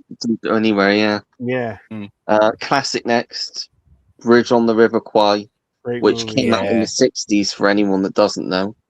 It's a 60s film. 62, I think, wasn't He's it? never going to hear that down, is he? I did dig at him again the other day. Yeah. But have you seen the Top Gear sequel, though? The bridge over the River Cock. But yes, yeah. Gold, The Impossible Dream, which is a Touchstone film. John Wayne, Chisholm. Oh, that's a classic. That's a good one. That really, really is. You know what? For years, there's a song in it that's sung by Merle Haggard, and both Mum and Dad were adamant that it was Glenn Campbell, and I went, no, it's Merle Haggard. It's because he done such a good job with True Grit and how he sung the title theme and that. He wanted to emulate it, and they just kept saying, no, it's Glenn Campbell. I went, what does that say on the TV? Mel Haggard. Exactly. It can't be. It's Glenn Campbell. No, it's fucking Mel Haggard. We got into full-blown arguments over it. Oh, And that's I was too funny. like, fuck it. I'm done. A guy thing. That was good. That's okay. Yeah, That's it's all good. right, yeah. One-time watch. Yeah. Some new and sealed for £1 next. These are all £1. No, this one I tell a lie was 25p. 25p. Yeah. My big fat Greek wedding, new and I love sealed. that. You know I love 25p. Naya. Yeah, I know. It's okay. It's okay. Yeah. It's This all right. one was £1 new and sealed. Rabbit proof fence. With Kenneth Okay. Branagh. It's okay. Rabbit-proof fence. Another new and sealed next. Got quite a few new and sealed. Love is All You Need with Pierce Brosnan. He doesn't try and sing in it, does he? No, it's a romantic film. Oh, good. Because if it's anything like he's singing in fucking Mamma Mia. Oh gosh. So it's pretty This much is- James Bond without the action. This is a very good film if you've not seen it. And for new and sealed for £1, I had to get it. Can You Ever Forgive Me? That's a With good Melissa movie. McCarthy, Rich D. Grant, Yeah. where she forges some. It's quite a dark movie. You can't find that over here. Well, there you go. I got it. It's an American film. Yeah, Check it out. seriously, £1 you DVD cannot. set. You can't find that on DVD over here. That's I got crazy. the Wow. I got the imported American Blu-ray of that. Wow. Yeah. Where Hands Touch, which is like a war film. It's got Christopher Eccleston in it playing a German high commander doing an English accent. So must be pretty good. Well, it's a bit like Bob Hoskins trying to do trying to do a Russian accent in Enemy of the Gates. Yeah. Just because his normal accent. White Men Can't Jump. That's a great movie. Never seen it. Never heard of this one. Sean Bean again, I think. The No. Dark. I've heard of that, but I've not seen it. Maria Bello and Sean Bean. It's a British film as well. So- Love Maria Bello. And the last one, As long as she doesn't try and do a shitty British accent like in The Mummy Mummy, film. yeah. The Bride Wore Black with Jean Moreau from the 60s. And that cost me about £30. That was it. Wow. With I think you did good, kid. I do. You ought to see. You that's ought to cool. see. Oh, you hadn't seen some of the stuff I got yesterday. Jesus, I felt like I was robbing him. Some of the stuff he accidentally. So I didn't get it because I've already got it. But he accidentally had a Blu-ray of Lost in Translation, which is out of print now. I got my copy for about £15. You can't get it for any less than 20 now. Wow. He had it on there and he was selling it for £2. And he didn't realize how much it went for until he noticed it. And someone asked for it. And he had to say to them, I'm really sorry, but I just can't let that go for £2 because it's like a £20 Blu-ray. Yeah. But some of the stuff he gets in is unreal. He's just had 10 pallets come in. So No. he's got thousands and thousands of DVDs to get through. And he does have Blu-rays, but a lot of the Blu-ray, it's the DVDs that you go for because you, like you've just seen, you get some really deep cut titles in there. Yeah, and it depends on here because it's bigger over here, I think, than over there. But it's catching on, I think, over in the UK. But you have to navigate your way through. And like there was one guy that was selling DVDs for $3 a piece, and I went, "Are you kidding me?" So it was like, Yeah, I've had that. There's a guy doing a Blu-ray show. I've watched it a few times. I think he's just trying to get stuff from his collection, but he has no idea what he's doing. yeah, And he's selling 4Ks. He was trying to sell The Martian on 4K for £20. yeah, And you can't do that on Whatnot because it's not. If you want to sell The Martian for £20, you got to put it on eBay or Vinted. Whatnot is Well, Whatnot's an auction place. You've got to start it at a low price. Have Well, the you funny tried that, thing is- Andy and Mike? Have you guys tried that? Whatnot? I've got it installed. I'm going to try and have a look at it. But getting to what you were saying about the Martian, I see it in CEX earlier on 4K for £6. Exactly. Yeah. And he was selling So- all the lowest price he would go was £2 on Blu-rays, and he had some pretty shitty generic Blu-rays, and he was putting them up for £2. And I'm just like, I think he tried selling the new Planet of the Apes with War for the Planet of the Apes for £30. And I'm like, man, you're not going to get people buying. Whatnot is not that type of place. People come on Whatnot for bargains. If they want to buy something at a normal price, they'll just go to eBay and Vinted. You do not go on Whatnot and spend normal prices. It's like there's another guy. There's a guy that he did streams on Saturday and Sunday. All of his stuff was 4 for £1 on DVDs or £1 each. And he had he had some special stuff as well. Like I got is it Company Business on DVD, the Gene Hackman one? I got that for like £2 because that's a bit more out of print. And I got there's a newer film called September 5. I don't know if anyone's seen that. Yeah, I've seen that. Yeah. I got that for like £3. Brand new Wow. and sealed. And it came out last Yeah. year. Well, So you know what? That's like when you go over to a boot sale Yeah. and you expect to see like DVDs for like 50p pound, Blu-rays for I don't know £2-3, but then they're selling manky DVDs for like £4 or £5, a manky Blu-ray for a tenner, and you're like, yeah, you ain't getting that. Exactly. And they're even it's like you've even got some stalls over there that are like proper traders, and they're trying to sell all this stuff for like expensive prices, and you're like, that's not what a boot sale's about. To me, Whatnot is kind of like a boot sale. Yeah. You just stuff cheap.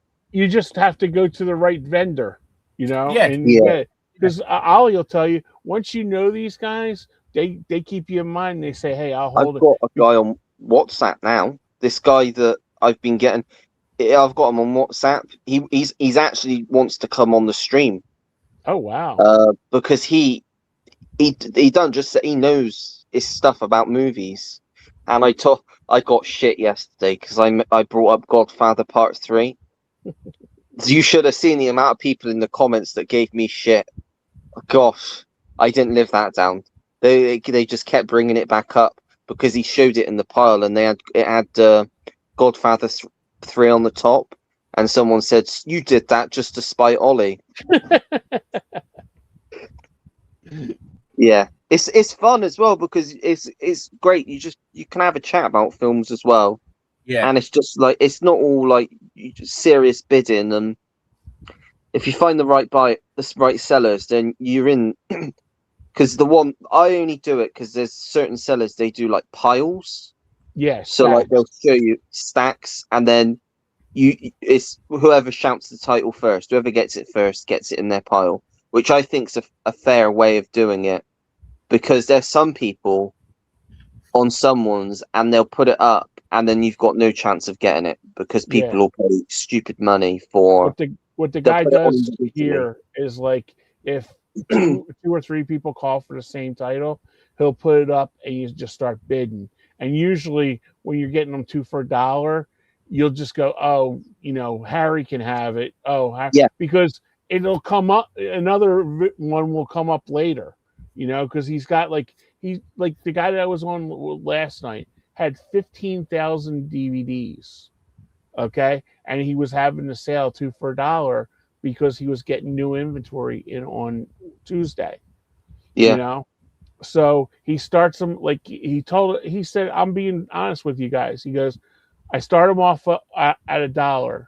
He goes, if they don't sell the next week, I do 2 for $1. He goes, because it's not doing me any good to have it in my house when it could be, to you guys, to you guys. So and you like guys like that are very honest and upfront about it, rather than going. There's this one guy will not go on to a show because it was like all he has is like the vinegar syndrome ones and Mhm. like the real posh, labels. And Yeah. he was selling brand new DVDs that I got for 50 cents for $5 last night. Wow. I was like, are you out of your damn mind? Yeah. But Mike, if you sign up using the link I sent you, I think you Yeah. get 25 quid and I get 5 quid to use. Okay. And I'll have to have a look. I only get the 5 quid if you buy something, because I tried it with my grandma. I set her up and then I realized afterwards you only actually get the like referral award if the other person actually makes a purchase. But you get, I think, for signing up through a referral, you get like 25 quid to use. Yeah. Oh, okay. I'll have to have a look at that. But I think I might have stuck. I was going to say Sorry. he's got a show tomorrow. I think it's 6 or half 6. This guy, Okay. and it's well worth checking out. It's well worth coming on and checking out because It's fun, Mike. You'll Yeah, have a good absolutely time good because the people are nice in there, and everybody's looking for a bargain. Yeah. You know. Okay, Yeah. I'll have to have a look at it. I think I might have already signed up for it, but I got another email anyway, so I'll just sign up with that. Yeah. Yeah. It Just pays to have about 3 or 4 emails. exactly, yeah, and like Ollie said, you can advance your collection very fast because there's a lot of movies Oh, out yeah. there. Like Ollie just showed me. I never heard of that Victory one with Stallone, and I never heard Yeah. of everyone the was. Kenneth Branagh Someone one. else wanted that. Someone else want. I get very lucky because I can type fast, Right. and I've got people. I've now made enemies on this one stream. Oh, jeez. Not like in a playful way, but he's like, you striked again, damn you, Ollie. Because Yeah. I'm like, I've said something that he wants, and I've just beaten him to it like quite a few times. Because as soon as I spot something that I'm like, oh yeah, I just immediately type it because it's just like I don't want to miss out a chance. I did get a bit carried away yesterday, though. Ollie, look for a movie called Koch, Kotch. Walter Matthau stars in it, and it was the only movie directed by Jack Lemmon. Okay, if I see that, I That will rings get a it. bell. Yeah, he's an old man, and he befriends a younger girl, single mom, and it was the only basically everybody from Jack Lemmon's kid, Walter Matthau's kid, Jack Lemmon's wife. The only time Jack Lemmon's wife's ever been on film, and it's a really beautiful story. They want to put the father, Walter Matthau, in a home, and he proves to his son, played by his real son, that he can, go about his life, So he helps a girl that's pregnant, get along with her life and stuff. And he got an Oscar nomination for that, as a matter of fact, Wow. Matthau. Okay. But that's like, that one. so yeah, that movie is so out of print over here, and I got it on Whatnot Yeah, exactly. for 50 That's cents. mental. You have. I guarantee you, like something like this, for example, you won't find this for £1 anywhere else. No, not at all. No, that looks like an import. No, it's UK, but it's Is it? a what's his name that directed it. Yeah, I Bernard can see it's Herrmann did rated the 12. music. It's a Truffaut film. Truffaut. Oh, Francois Truffaut. Yeah. Yeah. So It was in Close Encounters.